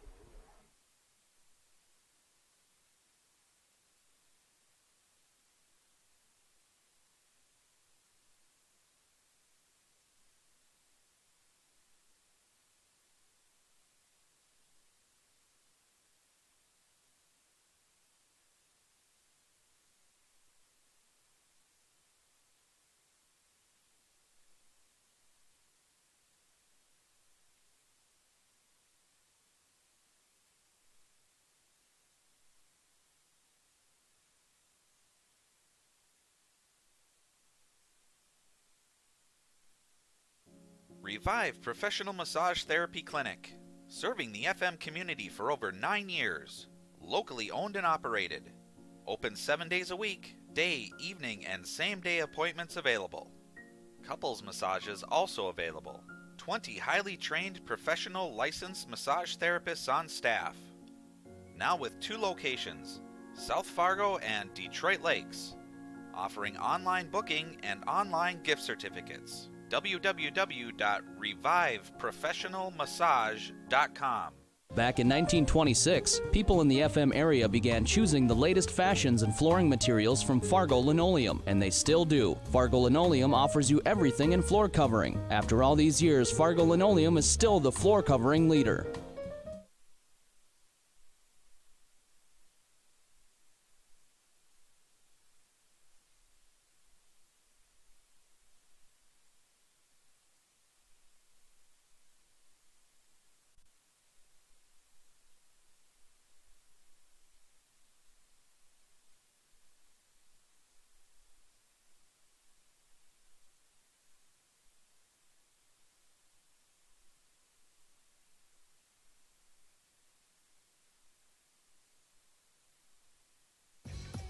We are The Breakdown. For almost 2 decades, we've published the most comprehensive yearbooks on Minnesota high school sports and run the best in-season and off-season events. We cover every corner of the state. We are The Breakdown. Whether you're building a new home or looking to save money on your energy bills by improving your existing insulation, let the experts at Cullen Insulation help you out. Contact Dan and mention this ad to receive a 10% discount off any work they perform for you. Just like your Moorhead Spuds, the team at Cullen Insulation is committed to excellence. I get asked all the time, what in the world is a credit union? Let me tell you. It's a member-owned financial cooperative. And you're a part of it. You're a part of it. Because our earnings go back to our members. So open your eyes to a credit union. Yeah, that's right. Open them. Come see us at First Community Credit Union. For good times and great food and drinks, gather your people and come visit us at Legends. You will love our wings, pulled pork, pizza, and other delicious items. Gluten-free and other special diets can be accommodated. We show all the major sporting events. If you are having a special event, take advantage of our event room and catering. Our catering is available for both delivery and pickup. Visit us today.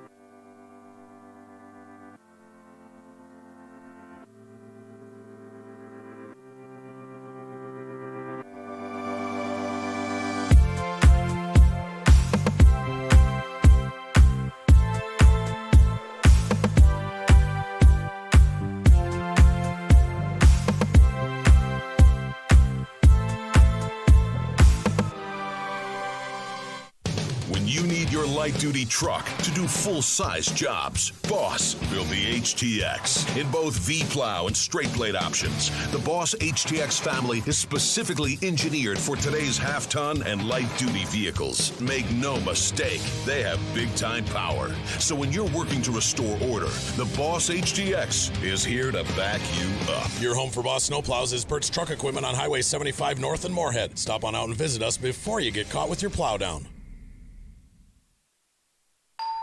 Looking for a mortgage in the Valley? Where would you go? Some people are skeptical of those humongous banks. Others worry about the stability of some small lenders. At Valley Mortgage, we're independent and only do mortgages. So we're small enough to give you the service you want and large enough to give you the security and experience you need. It's the perfect fit. Valley Mortgage, we're the largest independent mortgage banker in the Valley. An equal housing lender. When searching for a home loan, too many people focus only on the rate. They forget to ask the lender, are approvals made locally or in a city far away? Are you experienced at closing on time? With Valley Mortgage, you get a great rate, the best service, local approval, and over 30 years of experience. So give us a ding. Valley Mortgage, we're the largest independent mortgage banker in the Valley. An equal housing lender. Pam is a small business owner. She is swamped. Pam knows she needs to advertise, but is overwhelmed by all the options. What if there was a way for Pam to have access to a team of media experts? What if this was at no extra cost and didn't require a contract? Meet Avenue Right. Save time, money, and get peace of mind that your advertising dollars are well spent.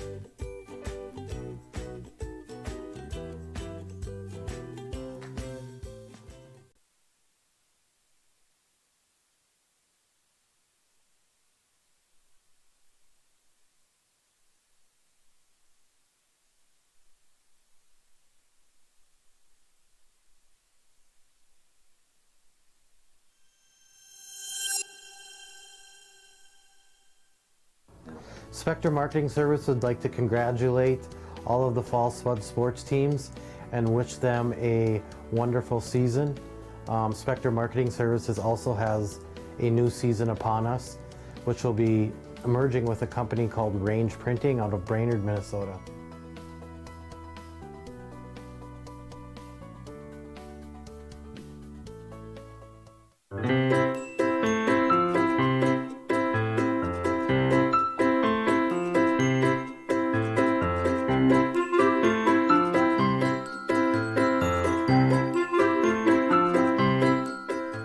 Open your eyes to a credit union. The one myth of a credit union Is that we don't offer what the other guys do. well, that's simply not true. We have business, checking, and loans. Mortgages and credit cards. We have free Casasa checking. And all the other services you need too. Come see us at First Community Credit Union.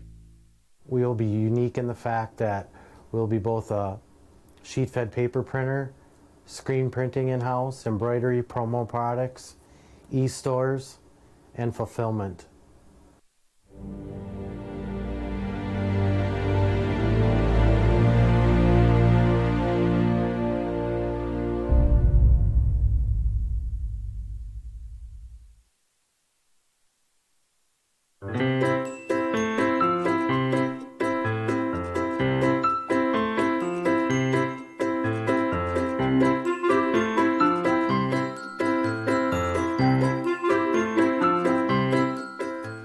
Before I became a real boy, life was easy. I just sat there doing sandwich stuff.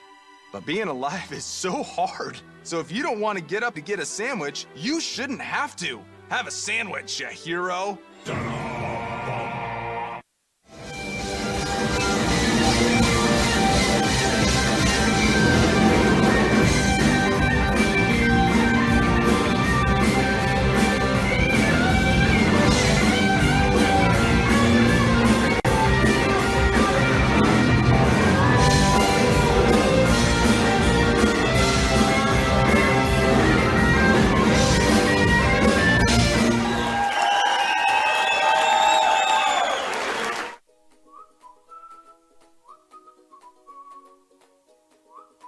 At Moorhead Dental Associates, you'll get the very best care and state-of-the-art technology. Dr. Scatfold and Dr. Johnson are now accepting new patients. Call or stop in to Moorhead Dental Associates. Open your eyes To a credit union. Wait. What's a credit union? It's a financial cooperative. And it's member-owned. Which means Better rates. Lower fees. And all the financial services that you need. It's easy to join. So easy to join. practically ridiculous how easy it is to join. So open your eyes. Open your eyes Open your eyes to to a credit union. So open your eyes. Come see us at First Community Credit Union.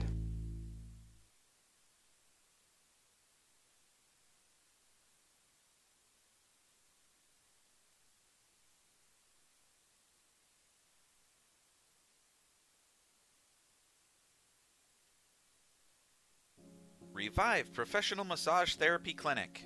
Serving the FM community for over 9 years. Locally owned and operated. Open 7 days a week. Day, evening, and same-day appointments available. Couples massages also available. 20 highly trained professional licensed massage therapists on staff. Now with 2 locations, South Fargo and Detroit Lakes. Offering online booking and online gift certificates. www.reviveprofessionalmassage.com. Back in 1926, people in the FM area began choosing the latest fashions and flooring materials from Fargo Linoleum, and they still do. Fargo Linoleum offers you everything in floor covering. After all these years, Fargo Linoleum is still the floor covering leader.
Welcome back to Alexandria High School. Start of the second half here as Moorhead will receive. They will go into the wind here in this third quarter. Alexandria kicking right to left. Sean Hake, approach, and the kick. And it's deep. This will go over the head of Lee Carfier and into the end zone. So on the touchback, the Spuds will start at their own 20-yard line. And boy, did he get that up in the wind. That almost hit the 25-second clock in the air. That's the first time we've shown him a leg like that. But by that wind, I don't know what the wind speed is, but when the flag doesn't droop at all, it's steady. It has, and it has been all game, just directly out of the south. So blowing from our right to left. And the Spuds will break huddle now at their 20-yard line, 1st and 10. Trey Feeney in the shotgun, sending motion to the right. Keenan Wendt goes in motion, now 4.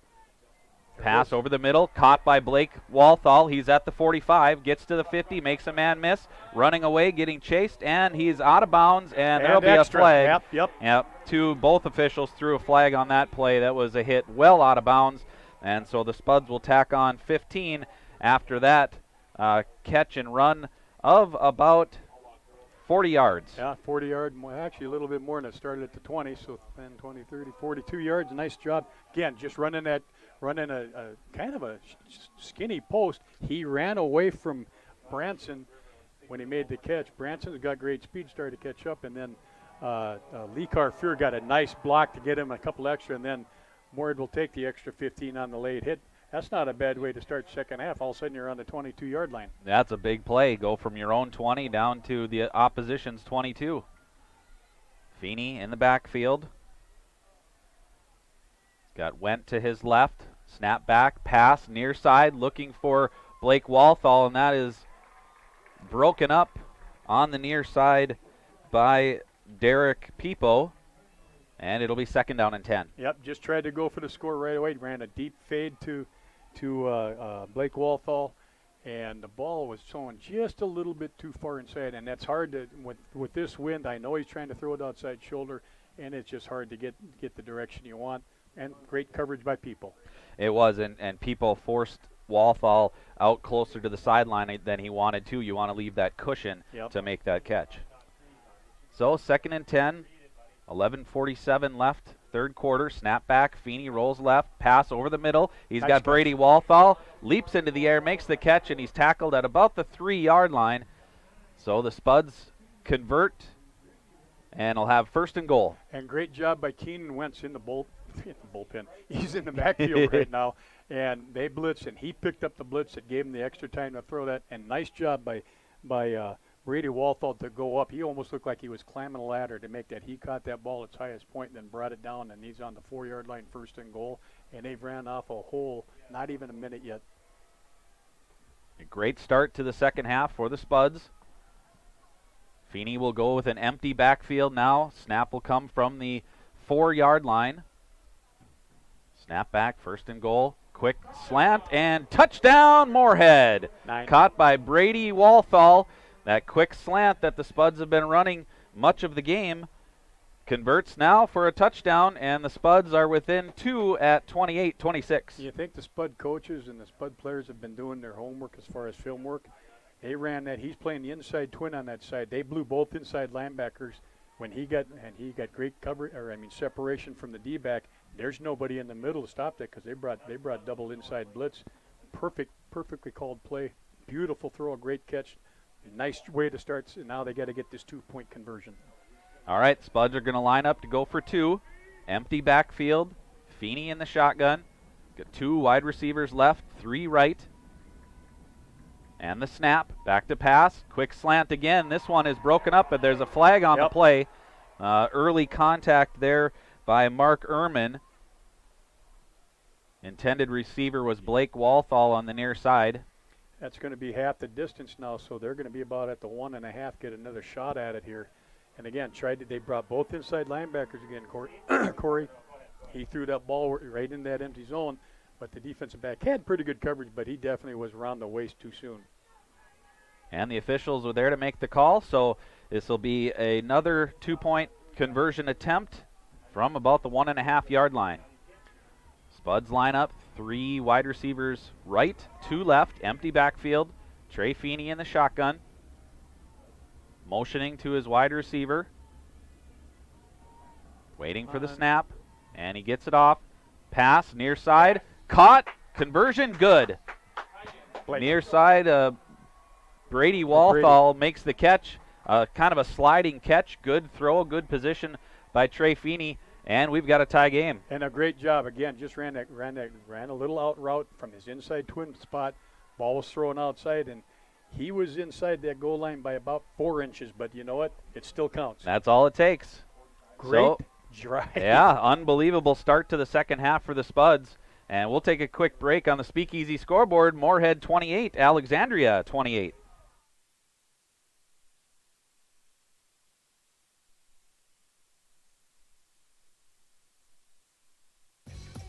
We are The Breakdown. For almost 2 decades, we've published the most comprehensive yearbooks on Minnesota high school sports and run the best in-season and off-season events. We cover every corner of the state. We are The Breakdown.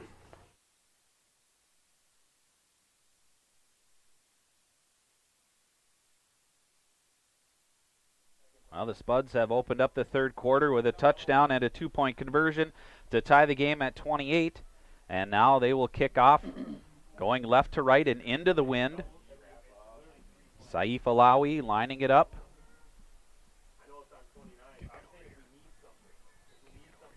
And the step forward. And the approach. And the kick is squibbed along the ground, fielded at the 30-yard line. Coming forward, and tackle made on the far side at the 38-yard line. And that's where the Cardinals will take over 1st and 10. I tell you what, he made a move to try to come inside, and Caden Berg is the bullet on that side, and he came up and wrapped him up and actually pancaked him. That was a great tackle. 11-11 remaining third quarter. See if the Spuds can stiffen up a little bit on defense here and slow that that running attack down, and they need to see if they can get Moracle not to get so many positive yards. Matthew Carlson in the pistol, shifting to a shotgun position. And Moracle gets the handoff. He goes right side and gets through the line, and he'll pick up about 5 on first down. Yeah, that time they pulled both guards that time, and almost like they're trying to run a sweep. And what he does is he sees an opening, he plants and gets it. And gets downfield in a hurry. But that's the first time that they stopped it for a short gain in a long time. Nicely done. Good job by the inside linebackers reading that, staying. They went and they filtered A gap to B gap to make that tackle.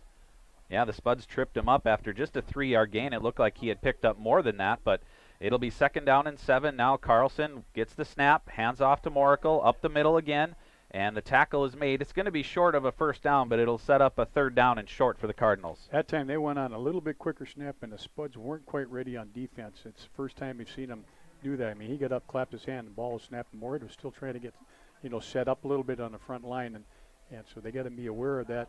Hasn't happened yet today. It's the first time we've seen it, so they got to make sure they're ready to go. 3rd down and 1 for the Cardinals. Carlson in the backfield. He's got a wide receiver right, 2 left. Moracle in the backfield with him. The snap, handoff. He'll keep it, and coming around the edge to make the tackle is Altapeter. And they're going to stop the clock. This could be for a measurement here. Yeah, they went with the zone keeper that time. When he pulled Altapeter, finally he had the right leverage that time. He came straight down, made a good tackle, and it's going to be real close, and now they've given it to him, Corey. Yep, 1st down Cardinals on the quarterback keeper by Matthew Carlson. Tackle made by Altapeter. And now the Cardinals line up. Kind of a modified shotgun formation. They put Hoskins in, but Moracle gets the handoff. He cuts back left, cuts it into the inside, and he'll pick up about 7-8 yards on the play. It'll be 2nd down. Oh, that's too bad. They had it. They had that one. He cut it back. Thomas Myers was out there, and then when he went to make the tackle, he put a little move on him. He's grasping there, and that gave him the extra yard. Just too bad because he had him dead to rights in the backfield, and he just didn't quite make the tackle. So Alexandria crosses midfield. They're now at the 43 of Moorhead. Carlson in the shotgun. He's got Moracle in the backfield with him, as well as Aaron Jost. Hoskins comes in motion near side, and the pitch back to Hoskins, and he's eluding tacklers back to the line of scrimmage. No. He's going to have the first down, and now he's got room to the outside. He's got blockers ahead of him. He's going to walk into the end zone. Touchdown, Alexandria. Kristen Hoskins on the, well, it would have been a lateral pass into the backfield, and then he changes fields all the way to the near side and goes in to give Alexandria the lead. That's too bad. Again, Moorhead had him dead to rights for a loss. He made a little move back inside.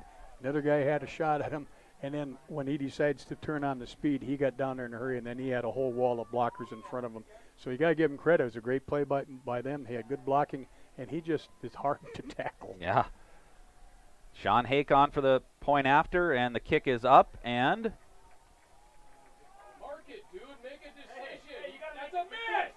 it is no good. Took a long time. The officials were talking about it. Yep. And that was wide left. It was really close, but see that the kick was very high, and it was over the upright area, and the official had a hard time making that decision, but it's no good. So it's on the Speakeasy scoreboard. It's Alexandria 34 and Moorhead 28.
Well, after the missed point after attempt, the Cardinals lead by 6 at 34-28. Spuds again to receive. They had a great drive to start the second half, marched right down the field, and tied the game with a score and a 2-point conversion. Alexandria comes back and scores on a pass and catch and run by Kristen Hoskins, and now Sean Hake set to kick it off for the Cardinals. The walk up and the approach, the kick. High, deep towards the end zone. It'll bounce at the 1-yard line and go into the end zone for a touchback. So the Spuds will bring it out to the 20-yard line where they'll start their second possession of the half. And that was real close to bouncing the other way, and they had to pick that up. But again, good high kick, and he did the right thing. He's got to let that go and get in the end zone.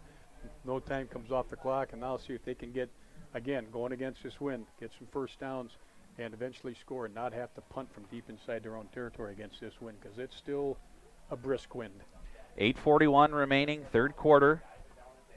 Spuds now trail 34-28. In the other semifinal, early in the third quarter, Bemidji was leading Brainerd 27-6. And here, Trey Feeney in the backfield, gets the snap, looks to pass. He'll go short off into the flat for Keenan Wendt, and he's tackled at about the 24-yard line. 4-yard gain on the play. It'll be second down. Nice little combination route there. You had a quick post play, Blake Walthall, and then Keenan Wendt just ran a little swing route. He looked, it was covered, gave it out to him, and they got 5 yards. That's just like having an extended handoff on a run. Second down and 6 for the Spuds. They break huddle. Keenan Wendt in the backfield with Trey Feeney. Feeney's got wide receivers left and right. Pass to the inside. Brady Walthall This time he's able to get down and make the catch. That'll be a first down, Spuds. Yep, just Brandon Curl route that time. Got out to a spot, found an open spot in between the safety and the linebacker. And again, the timing of the throw, Corey, is just great. As soon as he comes out of that, he sees that there's an opening there, throws it. He caught the ball, got down on the ground, and they got a first down of it, and that's just a nice play.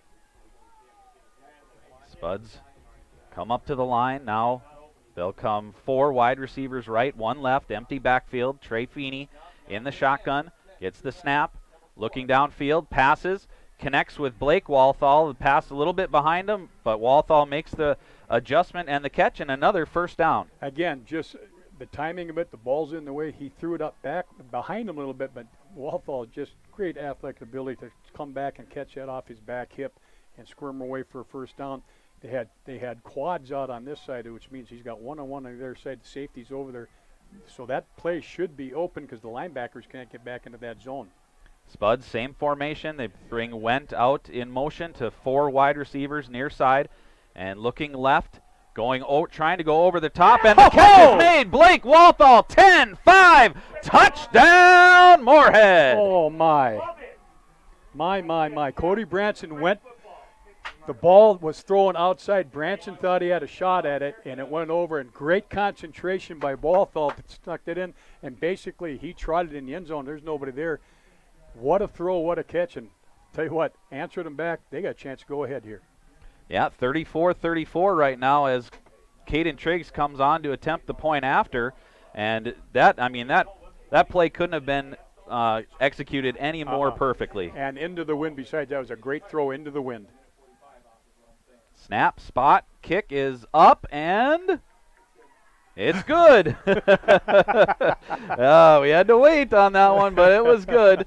So on the Speakeasy scoreboard, it's the Spuds 35 and the Cardinals 34.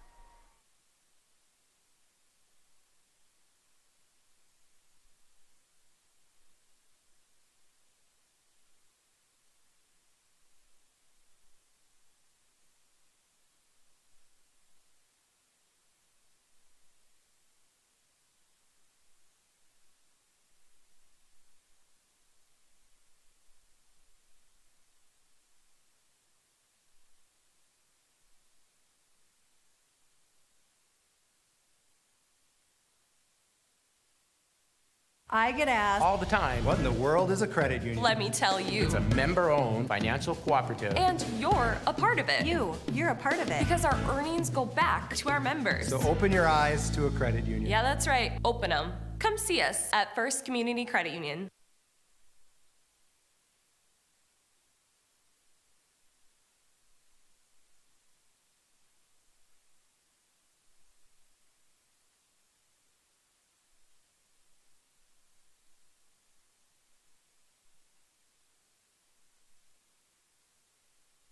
.7:26 remaining third quarter. Saif Alawi to kick off. And it's high into the air. It'll land about the 20-yard line. Fielded there by Moracle. He comes near side. Good block on the outside. Makes a man miss.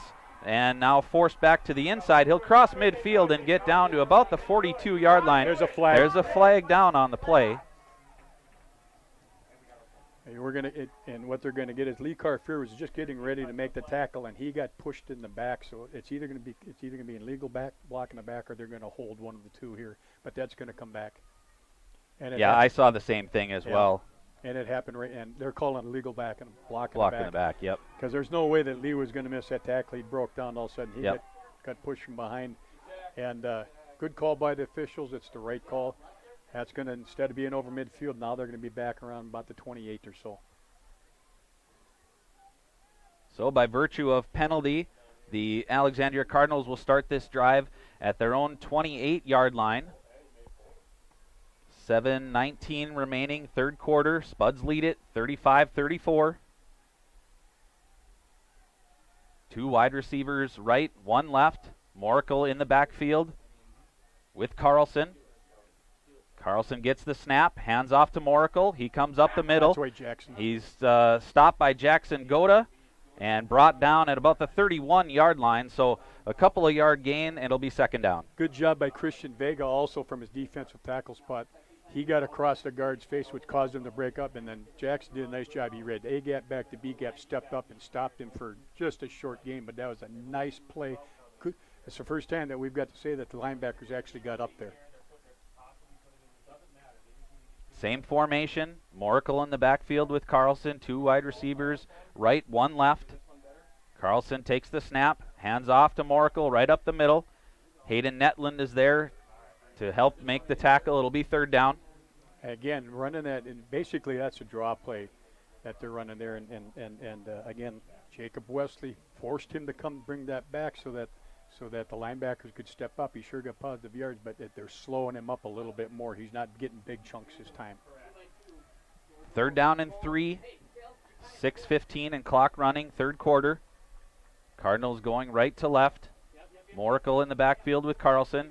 Carlson hands it off to Moracle. This time he's stopped in the backfield. That's going to be a loss, and that's going to bring up 4th down for the Cardinals. And again, that time it was Thomas Myers knifing through, and then we have a number 72 that I'm not sure who that is, but he actually, that's 12.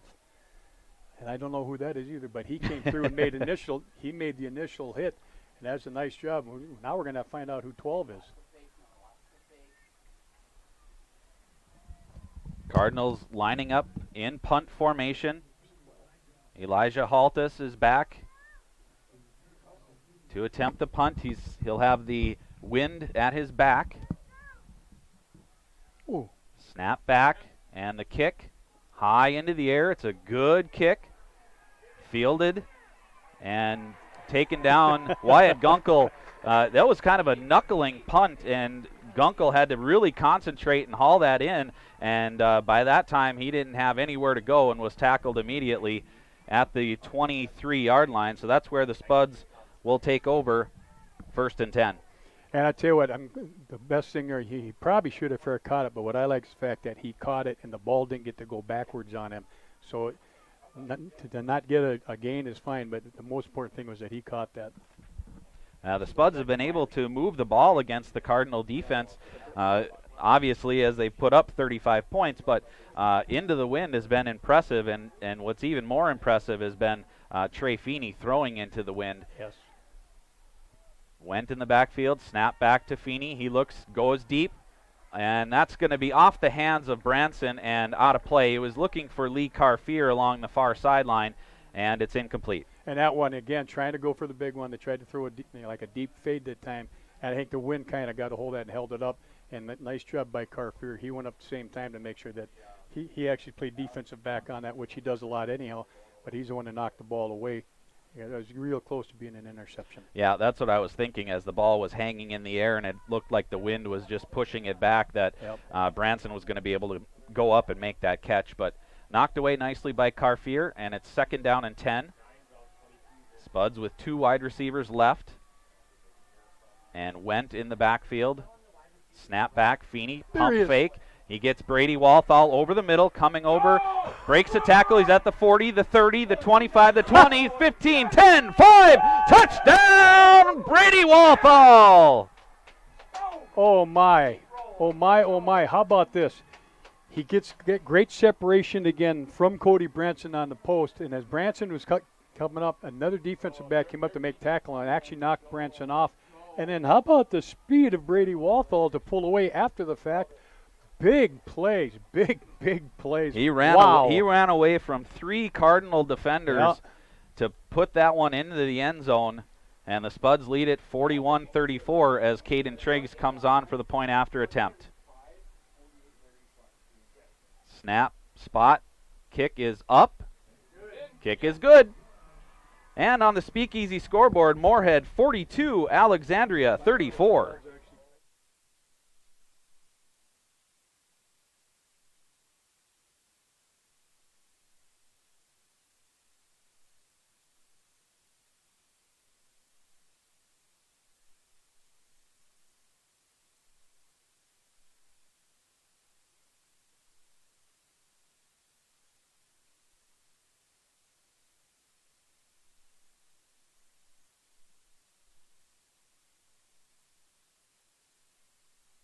For good times and great food and drinks, gather your people and come visit us at Legends. You will love our wings, pulled pork, pizza, and other delicious items.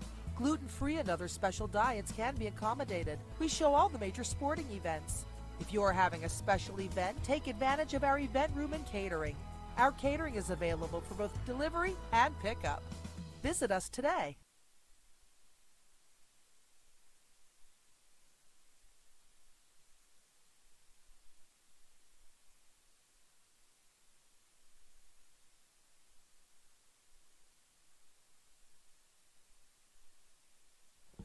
All right, Spuds leading now by 8 as they get ready to kick off left to right into the wind. Saif Alawi with the walk-up, the approach, and the kick. And it's going to come down at about the 22-yard line, fielded there by Moracle. He comes to the near side, picks up a block, has to get cut back to the inside, avoids a tackle, and he'll be brought down at about the 41-yard line of the Spuds. So another good return by Nolan Moracle, and the Cardinals start with good field position. And Saif Alawi may have made his first tackle of his career because he grabbed him hard and got him out of bounds. But I'll tell you, again, had him, nice kick right where they want it, had him bottled up, and he just has the ability to make the first guy miss. And then when he explodes downfield, and he had a wall of people, nice job by Saif to do that. And now on the far side, they're getting an illegal block in the back again for the second time in a row, which is going to negate that great return. And that's too bad because he's had two big returns in a row. All the way down to about the Moorhead 40 both times and backed up both times. Yep. And so this is going to be backed up again, kind of like last time, about the 28. Oh, no, they're calling clipping. They called clipping. It's That's 15. Yep. And the spot of the foul was at the 40, so 15 yards from that. Puts it at the 25-yard line, and that's where the Cardinals will take over with 4:49 left here in the third quarter. And that's a big break for the Spuds, two series in a row now where they negated great field position on Alexandria. 3 wide receivers left, 1 right, as Alexandria goes from our right to left. Carlson is in the backfield. Moracle also in the backfield with him. Snap. And it's a quarterback keeper, cut back to the inside, and the tackle will be made by a host of Spuds at about the 26-yard line, I think they'll spot it at. And give credit to Thomas Myers. He saw that they were running that quarterback keeper off the zone keeper. He got outside. He got inside him. But Jackson Goda came across from his linebacker spot, and he stopped him cold. That was a great job. Goda, it was almost a great fit and form tackle that time. Just a gain of 1 on the play, 2nd down and 9. Carlson puts Moracle in motion behind him. And the snap, back to pass, looking near side. Pass is complete. Tackle made right away by Wyatt Gunkel. Reception made by Elijah Haltus. And that's enough for a first down. Alexandria moves the chains. And good timing on their part. He just ran a deep curl route, knew where the first down marker was, got about a yard over. And again, just like Trey's been doing, he threw that ball before he came out of the break. Nothing the Spuds could do. Great job by Wyatt Gunkel stopping him right away. This time Moracle lines up on the right side of Carlson. Back to pass. Looks to the inside. Cut back to the outside. Good move. And a good tackle by Gunkel again. But the reception made again by Elijah Haltus. And enough for a first down all the way down to the Moorhead 42-yard line. That's too bad that they can't look at it because he ran what's I call it a pivot route where he steps and he just pivots, goes back outside. But he pushed off when he did it. And, he got away with one there. But, again, the timing of the play was perfect. Yep, pass delivered exactly where it needed to be. Carlson, again, putting Moracle in motion. And Spuds jump off sides. Hard count got him. So it's going to be first down and 5 now. Yep. And Jacob Wesley, he's kind of gone, doggone it, I know better than that. This is game number 9 or number 10. I shouldn't be doing that, but sometimes when you're just trying to make something happen and the center did the right thing. As soon as you saw him move, the center snapped the ball. Yep. So same formation, 2 wide receivers left, two right. Carlson with Moracle in the backfield. Moracle now motions to his left. Carlson fakes the handoff. He'll throw it out near side for Hoskins, but that's incomplete. So 2nd down. Again, trying to run that bubble screen where he just takes a step forward and comes back.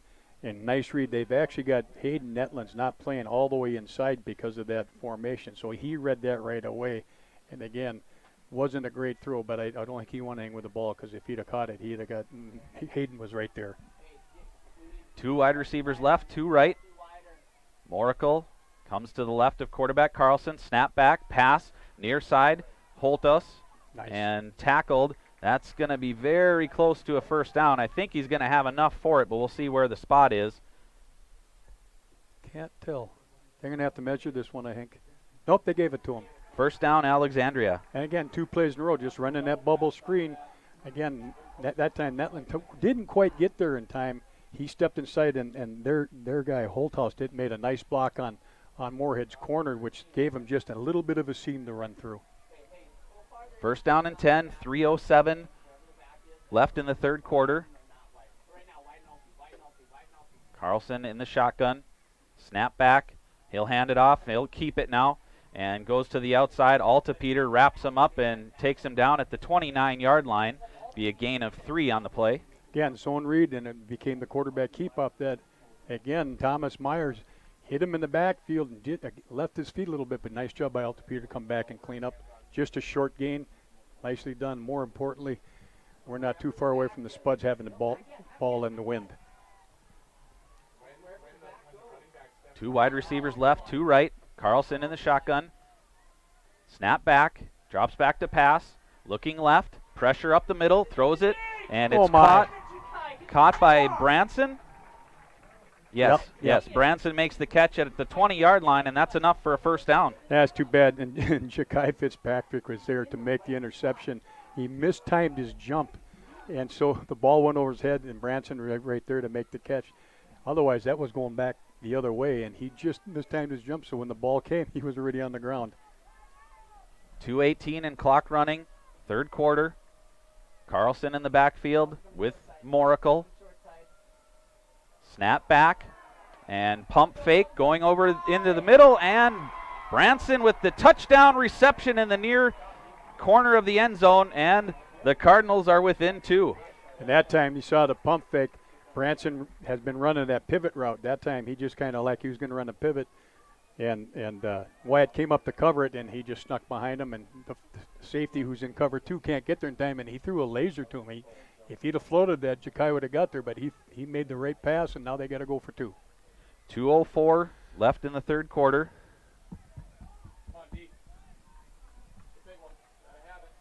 The Cardinals are going to line up to go for a 2-point conversion to try to tie the game. Spuds currently leading 42-40.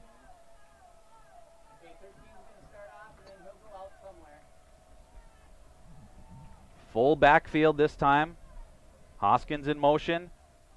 Carlson keeps it, tries to throw it, and it is picked off by the Spuds. But so 2-point conversion attempt is no good. It was off the hands of Hoskins.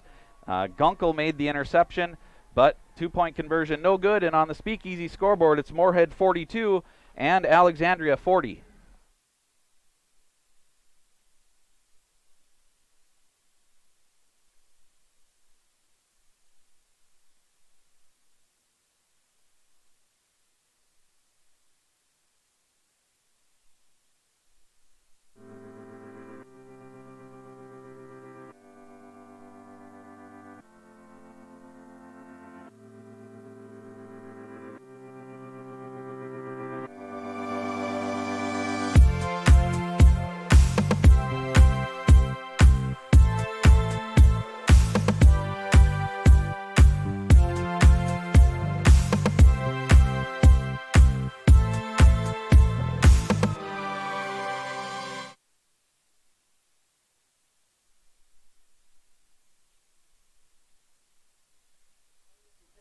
Alexandria lining up for the kickoff now, trailing 42-40. Sean Hake with the walk-up. The approach and the kick. It's on the shorter side. It's going to be fielded by Carfier at about the 5-yard line. He's out to the 20, runs into traffic. He's still on his feet. He's going to switch fields, trying to get past, avoids another tackle. He's at the 30, the 35, the 40, and he'll be run out of bounds at the 42-yard line. There's a flag on the play, and you know, a lot of times with that misdirection and changing fields, that'll be block in the back or a holding call on the return. Actually, what it was, 2 Moorhead guys were on one person down here, and when they knocked him down, he get up and they knocked him down again. So I think we're going to get, it's actually going to be against Moorhead. It's going to come back, and it's going to be a personal fall. Okay. Unnecessary roughness Sure. is what I think we're going to Sure. get. I hope I'm wrong. Or holding. Holding. Yeah. But when he got up, they knocked him down again, then jumped on him, and that's where the holding calls from. I thought they were going to call it. So unfortunately, that's going to come. That's too bad. It's going to come back. So Moorhead just evened up what Alexandria did 2 times in a row. But Moorhead needs to get at least 1 first down here, and if they can't score right away, get out here so they can have the wind at their back. So instead of the 42, Moorhead will start this drive at their own 32-yard line. 3 wide receivers right, 1 left. Now Wendt goes in motion to make it 4 wide receivers right, empty backfield. Trey Feeney in the shotgun. Snap back. He looks, he passes over the middle and took his eye off the ball. Ja'Kai Fitzpatrick had it fall through his arms and incomplete. Yep, and they're just running a seam route. He's the inside of the trips receivers that time. Tried to get him inside on the linebacker and threw it just a hair behind him, and he couldn't quite hang on. He was trying to, pull it back from behind him a little bit, and it just fell through his hands. And that's too bad because there's a nice seam there. He might have been able to get a few extra yards off of that. Yeah, it looked like he'd have been close to a first down, but as it stands, it's incomplete. Spuds come out, same formation, same motion by Wendt. Empty backfield for Feeney. Snap back, pass left, caught, tried to turn it to the middle, but it's going to be a short gain, and that is Blake Walthall on the far side for about 4 yards. And again, I like it. I like the pre-snap read. This corner's up tight on the outside guy. The guy on Walthall's side is about 7 yards off. Run a 5-yard hitch, and they got 5 yards. Very manageable third down here. Spuds break huddle with the lead, 42-40. Minute 17 and counting in the third quarter. 4 wide receivers right, 1 left. Trey Feeney, snap back, looks to run, and he's going to try it up the middle, and he's going to be really close to a first down. Looks like the spot's going to give it to him. We'll wait for the official signal. Looks like a left foot down. spot. It looks like a left foot spot. Again, they were looking to go deep to Blake Walthall that time. That time Branson had better coverage on him. But more importantly, the linebackers had evacuated out of the area. So when he saw that was covered, he didn't have enough time to come back the other side. He just got what he could, and that's a big first down, and that's going to help maybe get this quarter done. 10 seconds on the play clock, 40 seconds and counting in the quarter. Feeney, empty backfield, snap back, looking to pass, goes, it's tipped at the line, but it gets out to Blake Walthall. Good concentration, he makes the catch. A lot of separation on that far side by Cody Branson, and the Spuds are taking advantage. Well, Branson, he's got Blake's got him on a post route, he's got him on and then on the deep fade or the go route, and so he's just hanging back. And if they're going to give you 7 yards on first down on a quick out, they'll take it. And nice job by Blake. He looked, faked, well, I better get back outside. He got a couple extra yards because of it. And the Spuds will let this run out the third quarter, and the Spuds will have the win to their back in the fourth quarter. On the Speakeasy scoreboard, Moorhead 42, Alexandria 40.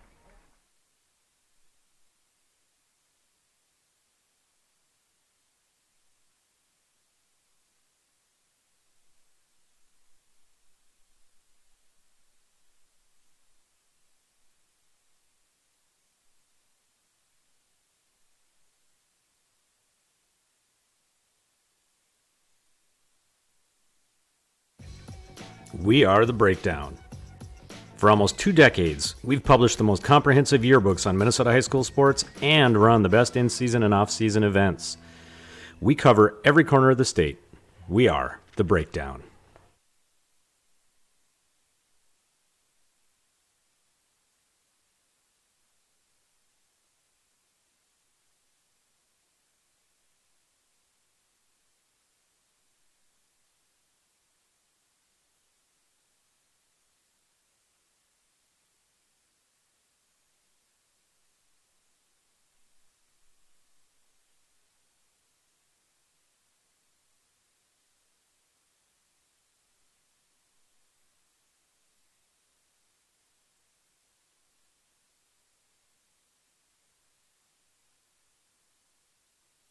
Spuds starting the fourth quarter, going right to left, snack back for Feeney. He passes over the middle. Brady Walthall's able to haul it in. There's a flag on the play, so we'll wait and see what that call is.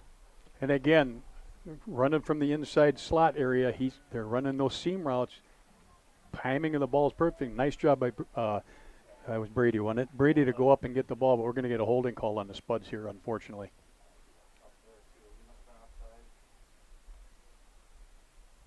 I think this one's going to come back. So on 2nd down and 4, the Spuds are backing up.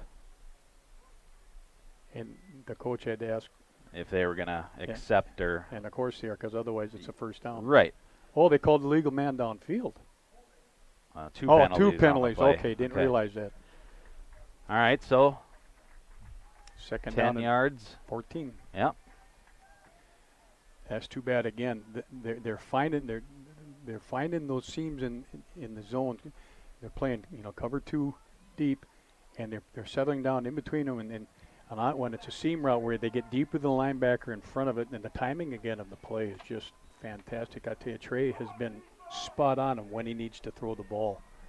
It's been fun to watch here today. The Spuds come out with 3 wide receivers right, 1 left. Went is in the backfield with Feeney. Here's the pass. Feeney looking for Blake Walthall. It's a low pass, but he's able to get his hands under and make the reception, and that'll be 3rd down for the Spuds. That was pretty cool. Again, Blake ran a quick post. He had Branson on his hip, and they threw that between him and the linebacker. He threaded the needle. He also looked right before he came back and threaded the needle between the 2 guys. If that linebacker would have stuck his hand out, he might have knocked it down. But again, great timing and great throw. 3rd down and 6 for the Spuds. 3 wide receivers right, 1 left. Went in the backfield with Feeney. Feeney in the shotgun. Snap back, looking to pass, throws it over the middle. Finds and connects with Brady Walthall. He breaks a tackle, and now the ball is on the ground, and Alexandria is going to recover. Recovered by Matthew Zick after Brady Walthall had broken away from a tackle, had the first down, but then lost control, and the turnover gives the ball to Alexandria. That's too bad. Again, threaded the needle in between 2 people. He broke the first tackle. As he went to get upfield, one guy grabbed his arm while the other guy was making the tackle, and that's too bad because that was a big first down. They had good momentum, but now, Alex didn't move the ball very well against wind other than on the ground the first time they had it. So let's see if the Spuds can stiffen up and force him to punt. Yeah, they're going to have to look for that ground game and try to slow down Moorhead. He's had the bulk of the carries here this afternoon. 2 wide receivers right, 2 left. Moorhead's in the backfield with Carlson. Carlson gets the snap, looking to pass, looking near side. Pass delivered, and nice play. Broken up by Lee Carfier, diving in front of that, the intended receiver, Cade Blankenship. And it'll be 2nd down. That was a great job of of Lee Carfier coming back, because he put almost like a little post move on, then stopped to the curl. Lee did a great job of planting and then hard back to the ball and got his hand in front of it, and I don't think it ever made it to the receiver, Corey. No, I don't think so either. Carlson in the shotgun with Moorhead in the backfield, 2 wide receivers left and right. Snap comes. He wasn't ready for it. It's bobbled. Recovering on the play, though, and now Carlson's going to throw it. And a block on the ball. Now the ball's on the ground, and Moorhead has it. Moorhead recovers the fumble, and they exchange turnovers. Oh, my. With 10:50 left in the 4th quarter, Spuds leading 42-40, and now with the football. Isn't that amazing what happens in this game sometimes? Okay, you got, first of all, they fumbled, they bobbled the snap. He rolls out. All of a sudden, there's a guy, he hits him. Wyatt Gunkel made the change, caused the fumble, and Thomas Myers came out and recovered the fumble. What a change of events after a kind of a broken play, and now it's going the other way. Cool. Spuds break huddle, 3 wide receivers left, 1 right, and Went in the backfield. Snap back, passing near side, connects there with Blake Walthall. And that'll be a gain of about 6 on the play. Bring up 2nd down. I tell you what, again, a great job by Blake Walthall. He comes off hard, looks like he's running the post, stops, and the ball's in the air, which the timing of it's amazing. And Cody Branson is fast and strong, and he's got his hands on his hips going, what do I have to do to stop this guy? Because he plants and stops on the dime, and then the timing is such that when the ball's in the air before he comes out of his cut. Now Blake Walthall has had a game here tonight. Snap back to Feeney, looking to the middle, connects there with Walthall, and he's going to walk away from the Cardinal defense for the score, and a late flag on a hit by Derek Peepo. An unnecessary roughness call after Blake Walthall was well into the end zone, and so the Spuds extend their lead now to 48-40. Again, just went on the skinny post. He got separation from Branson. Branson actually tried to tackle him before the ball was there, and Blake got away, made the great catch, got in the end zone. Then what you're going to see after this now is that the Spuds are going to be kicking off from about the 45, and that ball's going to end up in Moorhead with this win. But now this is a big extra point to go up by 9.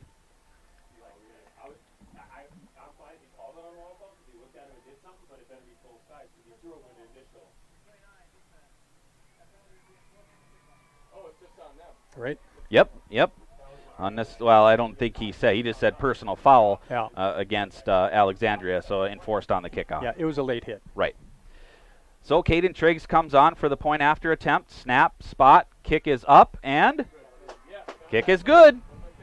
That's huge. So that makes it a 2-score game on the Speakeasy scoreboard. Moorhead 49, Alexandria 40.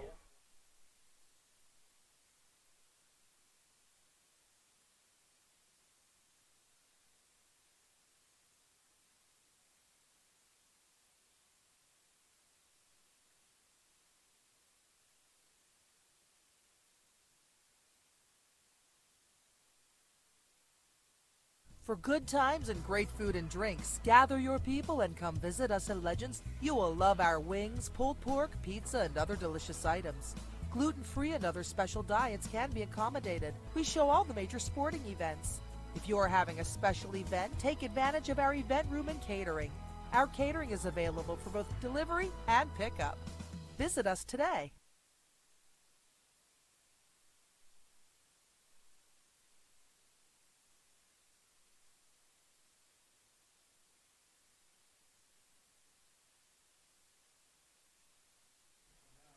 So should we just give the ball to Alexandria at the 20? Well, yeah, I think so, because I don't. If he should kick this, it should hit my truck in the parking lot. Saif Alawi lines up for the kick at the 45-yard line of Alexandria with the wind to his back. The approach, the kick, and this is well beyond the end zone, nearly hits the play clock. It went underneath it. Yeah, and so Alexandria will start their drive trailing by 9 from the 20-yard line. Yeah, anytime that you can not have a run back is a good thing, and absolutely you want to kick that out of the end zone and let them start at 20. And I'd say this is a little bit of, you got a little bit of a mountain to climb here. They got to go against the wind, down 2 scores. If the Spuds can do anything to force him to kick into this wind, Moorhead can probably just kind of play with the clock and maybe run this darn thing out and make sure that they control the ball. 10:05 remains in the fourth quarter. Spuds leading it 49-40. Cardinals come out, 2 wide receivers left, 2 right. Moracle in the backfield with Carlson. Moracle goes in motion. Carlson will swing it out to Moracle near side. He's got space, picks up a block, cuts it back to the inside. Altapeter comes all the way over to make the stop, but not before a Cardinal first down. But how about Altapeter on that one? He's actually playing outside linebacker on that side. He followed him the whole way and did not give up on that. And he needs a blow too, because when he made. And the Cardinals snap the ball. There looked to be some confusion, but Moracle takes the handoff and picks up another first down, about gain of about 11. Well, Altapeter's hurt, and he was trying to get off the field. What he should have done, like the coach said, is get down. Then they tried to call a timeout. The officials didn't give it to him. Nice job by Moorhead, at least stopping that run. And the Cardinals with first down at their 44-yard line. Handoff again to Moracle up the middle. This time He's bottled up. Maybe a 2-yard gain on the play. It'll be second down. Nice job by Jackson Goda and by Houston Hall that time, running that inside zone. Hall made first contact. Jackson came from his linebacker spot and stopped him. 9:20, clock running, fourth quarter. Carlson motions Moracle, and now pass near side, complete there, but good defensive pursuit, stays in bounds, and the clock will run. It'll be third down. Running that bubble screen, and Houston Hall read that from his defensive end spot. Corey gets out there and makes first contact. Nice job by Lee Carfier forcing that ball back inside, so he's getting help from the inside. That pass completed to Cade Blankenship from Matthew Carlson. Carlson again in the shotgun, motions Moracle to his left, 2 wide receivers left and right, snap back, pump fake, and now he'll throw to the outside, complete there to Hoskins, but a good tackle came up, Wyatt Gunkel, and he's a little shaken on the play. It will be fourth down. It's short of the line to gain. Well, you know they're not going to punt. So 4th down and 2 now for the Cardinals. They're exchanging personnel, and they will go for it here. Yeah, they're going to have their heavy people in here now. 8:12, clock running. Moracle in the backfield with Carlson. Snap back. Carlson hands it off to Moracle. He's coming near side. Runs into Altapeter, and Altapeter. Nice they second got effort. That was a great extension of the ball, and that'll be enough to pick up the first down. It's going to be real close, but yep, they gave it to him. That was all him. He got out there, got tackled, and he knew where the first down was, and he got 2 yards and 4 inches that time. Yep, great effort. Great effort on his part, and that was a pretty good defensive stand by the Spuds there. Well, if nothing else, they're taking some time off the clock. Alexandria across midfield now to the 45-yard line of Moorhead. Moracle comes in motion. Carlson puts Hoskins in motion now. Snap back. Rolling to his left, looking to pass. Comes back near side for Moracle. Good pursuit and good read there by Hayden Netland, and that's going to be a tackle for loss. Great job by Hayden Netland. They ran. First of all, Moorhead had the wrong coverage. They had a guy deep. They didn't have enough defensive backs on that twin side, and they're lucky that. But he came back screen. Hayden just did what he's supposed to do. Watched that guy, came out and made the tackle for loss. Great job of linebacking. That pushes the Cardinals back to the 50-yard line. 2 wide receivers left and right. Moracle in the backfield. Carlson bootlegging, rolling left. Pump fake, still in pursuit. He'll throw this one up the sideline and throw it away. So that'll be an incomplete pass. Stops the clock with 7:01. And it'll be 3rd down and 15. Went with that delayed boot, and Thomas Myers is playing on that outside very well. He almost left his feet the one time, but he made sure that he had outside leverage. There was nothing that quarterback could do but throw the ball away. He never made the tackle, but he caused him not to be able to have good continuation on the play. Yeah, it was great pursuit by Myers and forcing Carlson to make a decision. 2 wide receivers left, 2 right. Moracle in the backfield. Carlson motions Hoskins near side. 3 trips near side. Snap back, dropping back to pass, looking to set up a screen. Thomas Myers in pursuit. Carlson's all the way back to his 30-yard line, and he's going to throw this one away as well. And it's going to be 4th down and 15 for the Cardinals. I'll tell you, Houston Hall has been getting pressure all day too. He's trying to make the tackle, and Thomas Myers, again, just keeping outside leverage. I kept forcing him back. I like what the Spud secondary did. They just kept everybody in front of him. He had nowhere to go with the ball, Corey. That's just a nice job, and this is like the biggest 4th down of the game. Yeah, no question. 4th down and 15. Ball at the 50-yard line. Cardinals line up with 2 wide receivers left, 2 right. Moracle in the backfield. And Carlson takes the snap, dropping back to pass, looking towards the middle. Now he's looking right side. No pressure. Now he's going to run, and he's going to be tackled at the 40-yard line, short of the first down. That's a turnover on downs for the Spuds. And Jackson Goda just did a tremendous job of playing linebacker there. He stayed in the middle. He shadowed him from his inside linebacker spot, shadowed him. He had no pass coverage to worry about. Good job downfield by the Spuds. He had nowhere to go when he went there in. Jackson just said, okay, I'm going to tackle you, and you're not going to get the first down, and that was a nice job by Jackson Goda. So the Spuds, with 6:41 left on the clock here in the 4th quarter, lead it 49-40, and they have the ball with the wind at their back at the 41-yard line. They come out, 2 wide receivers right. Two in the backfield with Feeney. Feeney will hand it off. It looks like Went on the carry, and he picks up a short gain. It'll be second down. And we finally get to say Mahmoud's finally in the game as the blocking back that time, and they ran power back to the left. Mahmoud got on that outside linebacker. You know, he's not very tall, but he packs a punch, and he actually broke open a hole there that wasn't there just to get that 1 yard gain because there was nothing there. And he just is so strong. And he, you know, when he comes through and he explodes right into that defensive lineman, and that was a nice block. 12 seconds on the play clock as the Spuds come up to the line. Two wide receivers right. Went in the backfield with Feeney. Jonas lined up in the slot. Fake handoff. Pass. Far side. Brady Walthall. And he's going to be wrapped up at the 50-yard line. He'll be a yard short. It'll be third down and 1. That's too bad. Again, running that outcut from the inside twin spot. Ball was right on the money. Too bad that he didn't know where the first down marker was because he tried to get more instead of getting the first down. And usually they can do that, but I don't think he exactly knew where the first down marker was. He's trying to get too much instead of just getting the first down. Spuds have the ball at the 50-yard line. The line to gain is the 49 of Alexandria.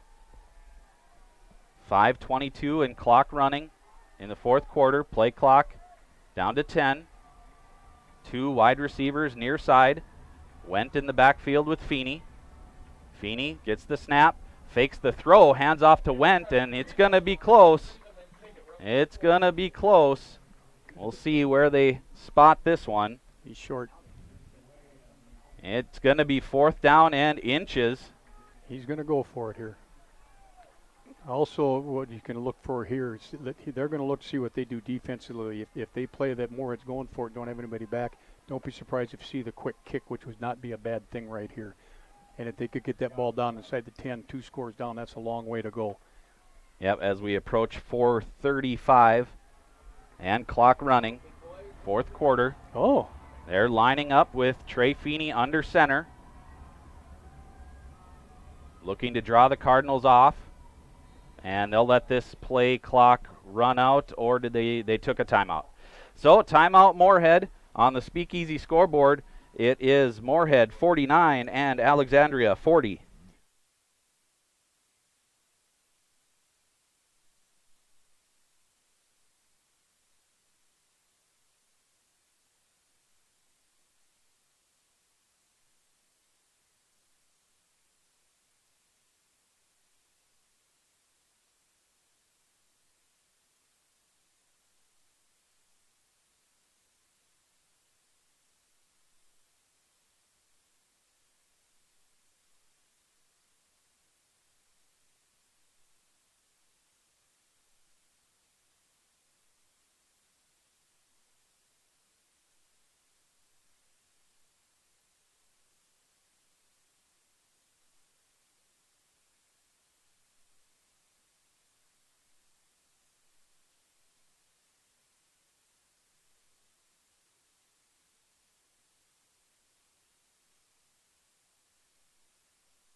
Last time, going from under center. Spuds come out of the timeout with two wide receivers left.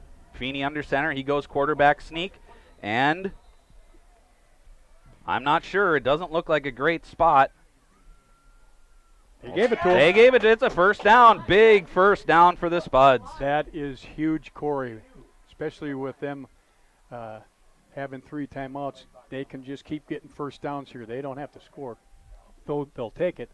But they can just keep if they can just keep getting first downs, and they're going to have to start burning their timeouts down by 2 scores. So just keep the, I'd like to say, keep the your foot on the throttle and keep on going here. Well, it's a 2-score lead for the Spuds as they approach 4 minutes left in the fourth quarter. 2 wide receivers left. Went in the backfield with Feeney. Play clock at 13. Feeney looking around for instruction. 4. And the snap back, handoff to Went. He goes far side, finds a hole up the middle. Wow. He's still pushing his way, and he'll be tackled at about the 46-yard line of Alexandria. Yeah, they went power back to the right that time, and there was exactly 1 second left when that thing was snapped, And it looked like he was going to get more, and somehow they made a tackle and got him for just short game, but they just called timeout. Yep, timeout Alexandria. On the Speakeasy scoreboard, it's Moorhead 49 and Alexandria 40.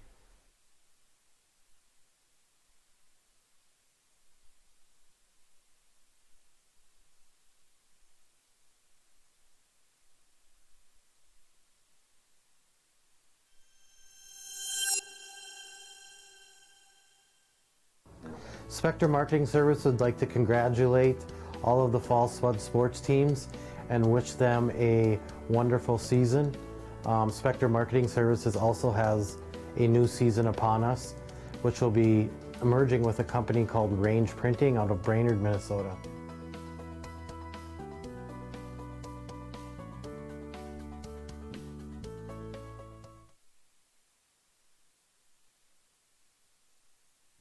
He built all Spuds come out of timeout. 2nd down and 7. 3:40 left in the fourth quarter. 2 wide receivers left. Jonas in motion. Handoff to Wendt right up the middle. He's going to be bottled up just beyond the 45. And there'll be another timeout taken by Alexandria. Their second timeout. And again, I like it. They got Keenan Wendt in the backfield, and what he does, as soon as he gets the ball, he puts both hands over the wall, gets his shoulder pad level down, and just burrows. And that's exactly what he needs to do here. Well, big play. Well, big series here for the Spuds, but should be 4-down territory as they went for it on their side of the 50. Yep. And now with the ball at the 44-yard line of Alexandria, and 3rd down and 4. Well, and most importantly, after this play, whether they get the first down or not, Alexandria is going to have to burn their last time out. So that gives them the affordability that if it's 4th down and short, they're going to go for it because the only way they can stop the clock is on a change of possession. Mm-hmm. And by then, they got a long hold. So this is an important down for the Spuds to get as many positive yards as they can, but that'll force Alexandria to call their last time out because they can't afford to have any more time run off the clock than needed. Spuds come out with wide receivers left and right. Went in the backfield with Feeney. Jonas lined up in the slot. Snap back. Handoff to Wendt. He tries the far side, and he's wrestled down by Blake Helsher on the far side, and now a late flag comes in. And so we'll see what that is on. Not sure, but it's going to be, I think it's be unsportsmanlike conduct on both sides. Not sure, but again, nice job by Holster playing that outside linebacker spot. Oh my. Nice. And that's an automatic first down. So unsportsmanlike on Alexandria. That's a killer. Well, and what happened, I think what happened, I'm not sure, but it looked like from here because I was watching the pile. When he made the tackle, somebody came over when the ball carrier got up. They shoved him back down again. And that's good for Moorhead. Too bad for Alex, but you really got to keep your wits about you, especially when you're trying to do everything you can to get the ball back. And now Moorhead just needs to get positive yards, and they'll have to burn one more first down. Then they can probably run this thing out after this. 3:24 and clock was supposed to be running. It was running. Now it's stopped. Yeah, and they're going to talk about it. Because there was a penalty, there was no first down. They stop it to move the change. The clock should wind again when the 25 seconds. And they did, yeah. They wound it, but then it stopped. So we're going to have to see in the administration of the game here. The clock currently reads 3:24. Yep. And it was at 3:30. Yeah. So now the deep, the back judge is the one who keeps the clock on the field. Right. So we're going to get an administrative thing here. And now they're going to talk with the Alexandria coach and see what. They're probably going to tell him to call upstairs and do something. Reset the game clock to a certain number or something like that. We're talking about a matter of 6 seconds. Yep. Well, You never know. Yeah, dang straight. Yeah, you never know. Dang straight. And they're winding the clock. Yep. So clock starts. There we go. And the Spuds come up to the line. They're just going to wait. First down and 10. They'll wait. They'll take some play clock here. Down to 10. 3:10 on the game clock and counting. Snap back to Feeney. Hands off to Wendt. He sidesteps, goes into the pile. Gets up pretty good yards there on first down. It'll be second down, Spuds. Oh, a nice job by Umad Jonas that time. They ran the wham play where he gets the side on the linebacker, and they're 35. For them, Xavier Holmbeck never saw him, and he thought he was going to make tackle. All of a sudden, there was Mahmoud with a big block, and that got him 5 big yards. It's a nice job. Second down and 5 for the Spuds. Clock running. I'm surprised that Alex hasn't called a timeout unless it's actually wrong and they're out. I mean, I'm not sure, but yeah, it doesn't make a lot of sense. But the Spuds line up, 2 wide receivers right, snap back, hand off to Wendt. Wendt is off the block. He's going to go 10-5, touchdown, flag down near side. Late flag. Flag down near side. And that's too bad because he did a nice job. They ran that wham play, and all of a sudden he found an outside seam. And did you see that he still had both hands over the ball when he went across the line? But this, on this side, called something from way outside, so I think they're going to call holding here. We'll wait for the call from the official. He's asking Alexandria what they would like to do to administer, so. That's too bad. That'd have been a big touchdown for him. Well, that would have sealed the game. It's holding on Moorhead, and. Yeah, they're going to let him score. So, yeah. Okay, well, touchdown, Keenan Wendt. They got to get it's another way of getting it, but it's kind of funny. But they don't want any more time to come off the clock. They got 1 timeout left. They're now going to be down by 3 scores. It's it's at 15. No, it's still 2. It's still 2. So if the Spuds went for, it's 3 scores. Doesn't make a lot of sense to me, but. Or 2 scores. Yeah. Point after attempt. Spot is down. Kick is up, and it's good. Wow. So on the Speakeasy scoreboard, it's Moorhead 56 and Alexandria 40.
All right, 2:14 left here in the fourth quarter. Spuds lead it 56-40, and they will kick off right to left. Saif Alawi lining it up. The walk up, and the approach, and the kick. It's driven deep, and that's going to get to the end zone, so that'll be a touchback. Alexandria will start at the 20-yard line with 2:14 to go. Yeah, and if you're wondering at home what happened, they let them score. They were down 2 scores either way, so instead of being down with a score and a field goal, they're down by 2 scores because they only have 1 timeout. They've got to try to score quick twice if they can. Tough call from your own 20 going against the wind, but mathematically it's 2 scores either way. Yeah, and it's surprising to me. I still, I'm not sure I would make that call, but that's why I'm not a coach. Yeah, and maybe that's why I'm not anymore either. So Alexandria comes out from their sidelines and into formation. 2 wide receivers left, 2 right. Moracle in the backfield with Carlson. Carlson takes the snap. He's looking to throw, looking near side. Hook and ladder. Comes hook and ladder, and Moracle's got it. And he's down the sidelines, only one man to beat. And the Spuds are not going to catch him, so the Cardinals get exactly what they wanted, a quick score. And it only took 12 seconds. And it's a touchdown, Alexandria. And and it's too bad. And the coaching staff's up there going, they're going to go out, stay back in the corner. Decided he had to make the tackle right away, and instead of keep staying back and keeping the ball in front of you, it's hard to fault the kid. But, well, sure, you're just trying to make a tackle. Yeah, but you got to understand what your position is out there and where it is, and the only thing that can beat you was that when they throw it that short. Well, Alexandria, of course, needing to go for 2. Yep. They're down by 10 here, trying to close the gap. 2:02 on the clock. Moorhead called timeout. And Moorhead is going to call a timeout. They need to get set up on defense. They're not sure what they want to do on defense. Okay, so with 2:02 remaining on the Speakeasy scoreboard, it's Moorhead 56, Alexandria 46.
Alexandria coming out of the Moorhead timeout.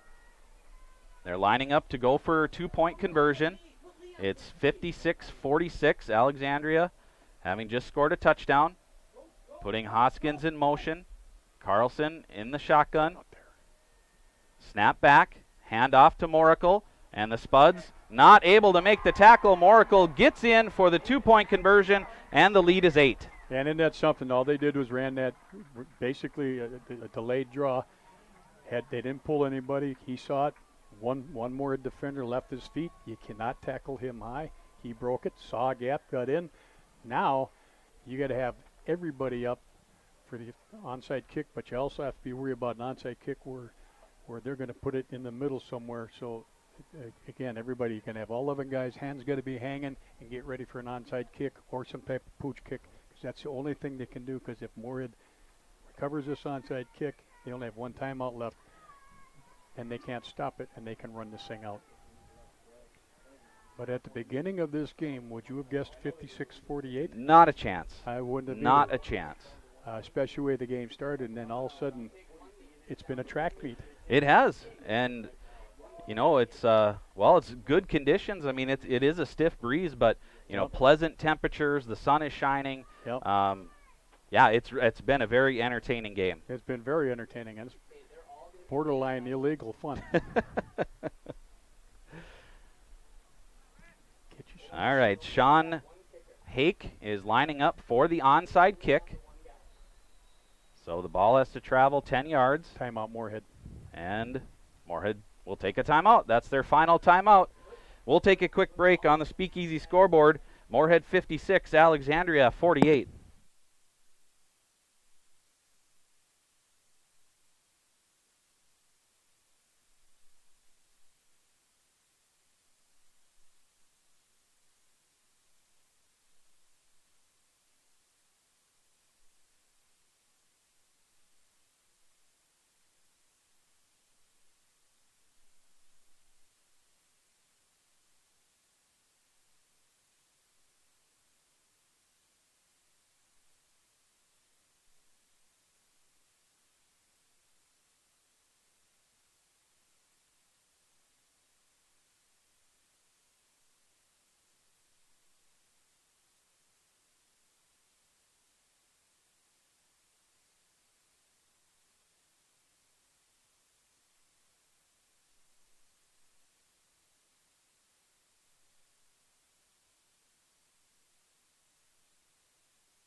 All right. This, well, every play from here on out is the play of the game. Yep. So onside kick being lined up by Sean Hake. And the kick. It bounces. Nice. Spuds are there. It's gathered in and recovered by Moorhead. Keenan Went. Keenan Went leaps into the air and hauls it in. So the Spuds will have possession at their own 47-yard line. And great job by Keenan. He went up and took that perfect second bounce. You know, when they kick it like that, he went up high, and again, both hands on the ball, and he went down. And I like the fact that there were two other Spuds that came over and covered him up just to make sure nothing happened to him. And great job. They got one timeout left. Moorhead can run this clock out. 2:02 on the clock. Feeney gets the snap, hands off to Went. 2 hands on the ball. He's into the middle, gets positive yardage. It'll be second down, and that'll be a timeout by Alexandria. They'll take their last timeout. 1:57 remaining on the clock here in the fourth quarter. And then now watch. Obviously, it doesn't matter how much time they wait now because they're coming out of a timeout. But the big thing here is getting positive yards, not turning the ball over. Then after this, they should only have to snap it. If they get a first down, it's a moot point. But if they can get it down close, they should only have to snap it 3 more times. So it's second down. They will go for it on fourth down if there's still a little bit of time. But the way it looks like, depending how fast they fire up that 25-second clock, they should only have to run 3 plays. Okay, well, it's a game against the clock now as the Spuds hold an 8-point lead. Alexandria, first order of business is to get the ball back, and then they have to worry about scoring and a 2-point conversion to tie the game. And don't be surprised if you just see Trey Feeney take a knee. Spuds come out with 2 wide receivers left. Feeney is in the pistol formation. Jonas comes in motion. Got Went in the backfield. Went gets the handoff. He comes near side, and he's going to be tackled, wrapped up. That's going to be about a 2-yard loss, about back to the original line of scrimmage. But 45 seconds on the clock and running. Third down, Moorhead. And again, nice job. You know, defensively, good job by them, making sure that he can't break anything. But again, good job by Went coming around, getting a couple, a positive yard or so. But again, he's got 2 hands on the ball. He is not going to turn it over. And they're going to snap this. There should be about 57 seconds left in the game. And then they can run it down even farther. And then they'll have to run a fourth down play. Trey Feeney gets the snap, hands off to Went, right up the middle. Good push. And he gets a first down. Wow. What a run by Keenan Went. And that's going to seal the game for the Spuds. I tell you, Mahmoud Jonas took the linebacker, and he was pushing him back, and Keenan got right behind Mahmoud, and then he got hit with about 3 yards to go, and somehow he found some power and got a huge first down. That's it. You know it's in the bank when all the coaches leave the box. Yeah. Well, yeah, with no way to stop the clock and a fresh set of downs for the Spuds, they're just going to go into victory formation and run out this clock.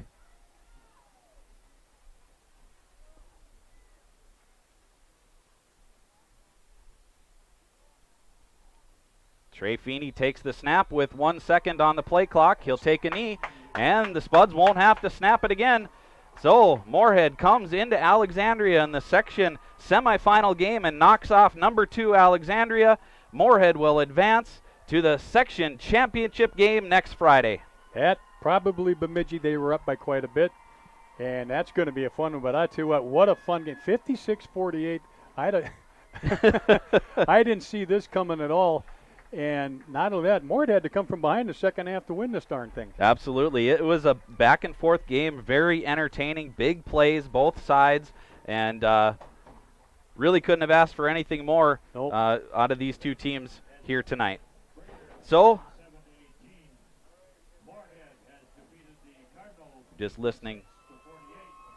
And so Bemidji did win that game. Okay. And so Moorhead will travel to Bemidji, 7 o'clock game next Friday, and that's going to Spuds TV and WDAY will be there. And that's going to be a lot of fun and be interesting to see if Troy Hendricks, the coach of Bemidji, if he got those 3 kids back, And it doesn't matter if the Spuds can play like this. They might be messing up my deer hunting, and that's okay. And that's okay. All right, well, for Jack Grealis, who was on the camera tonight, and Kent McLeod doing the color commentary, this is Corey DeLorme. We thank you for being with us on Spuds TV and WDAY. On the Speakeasy scoreboard, your final score, Moorhead 56, Alexandria 48.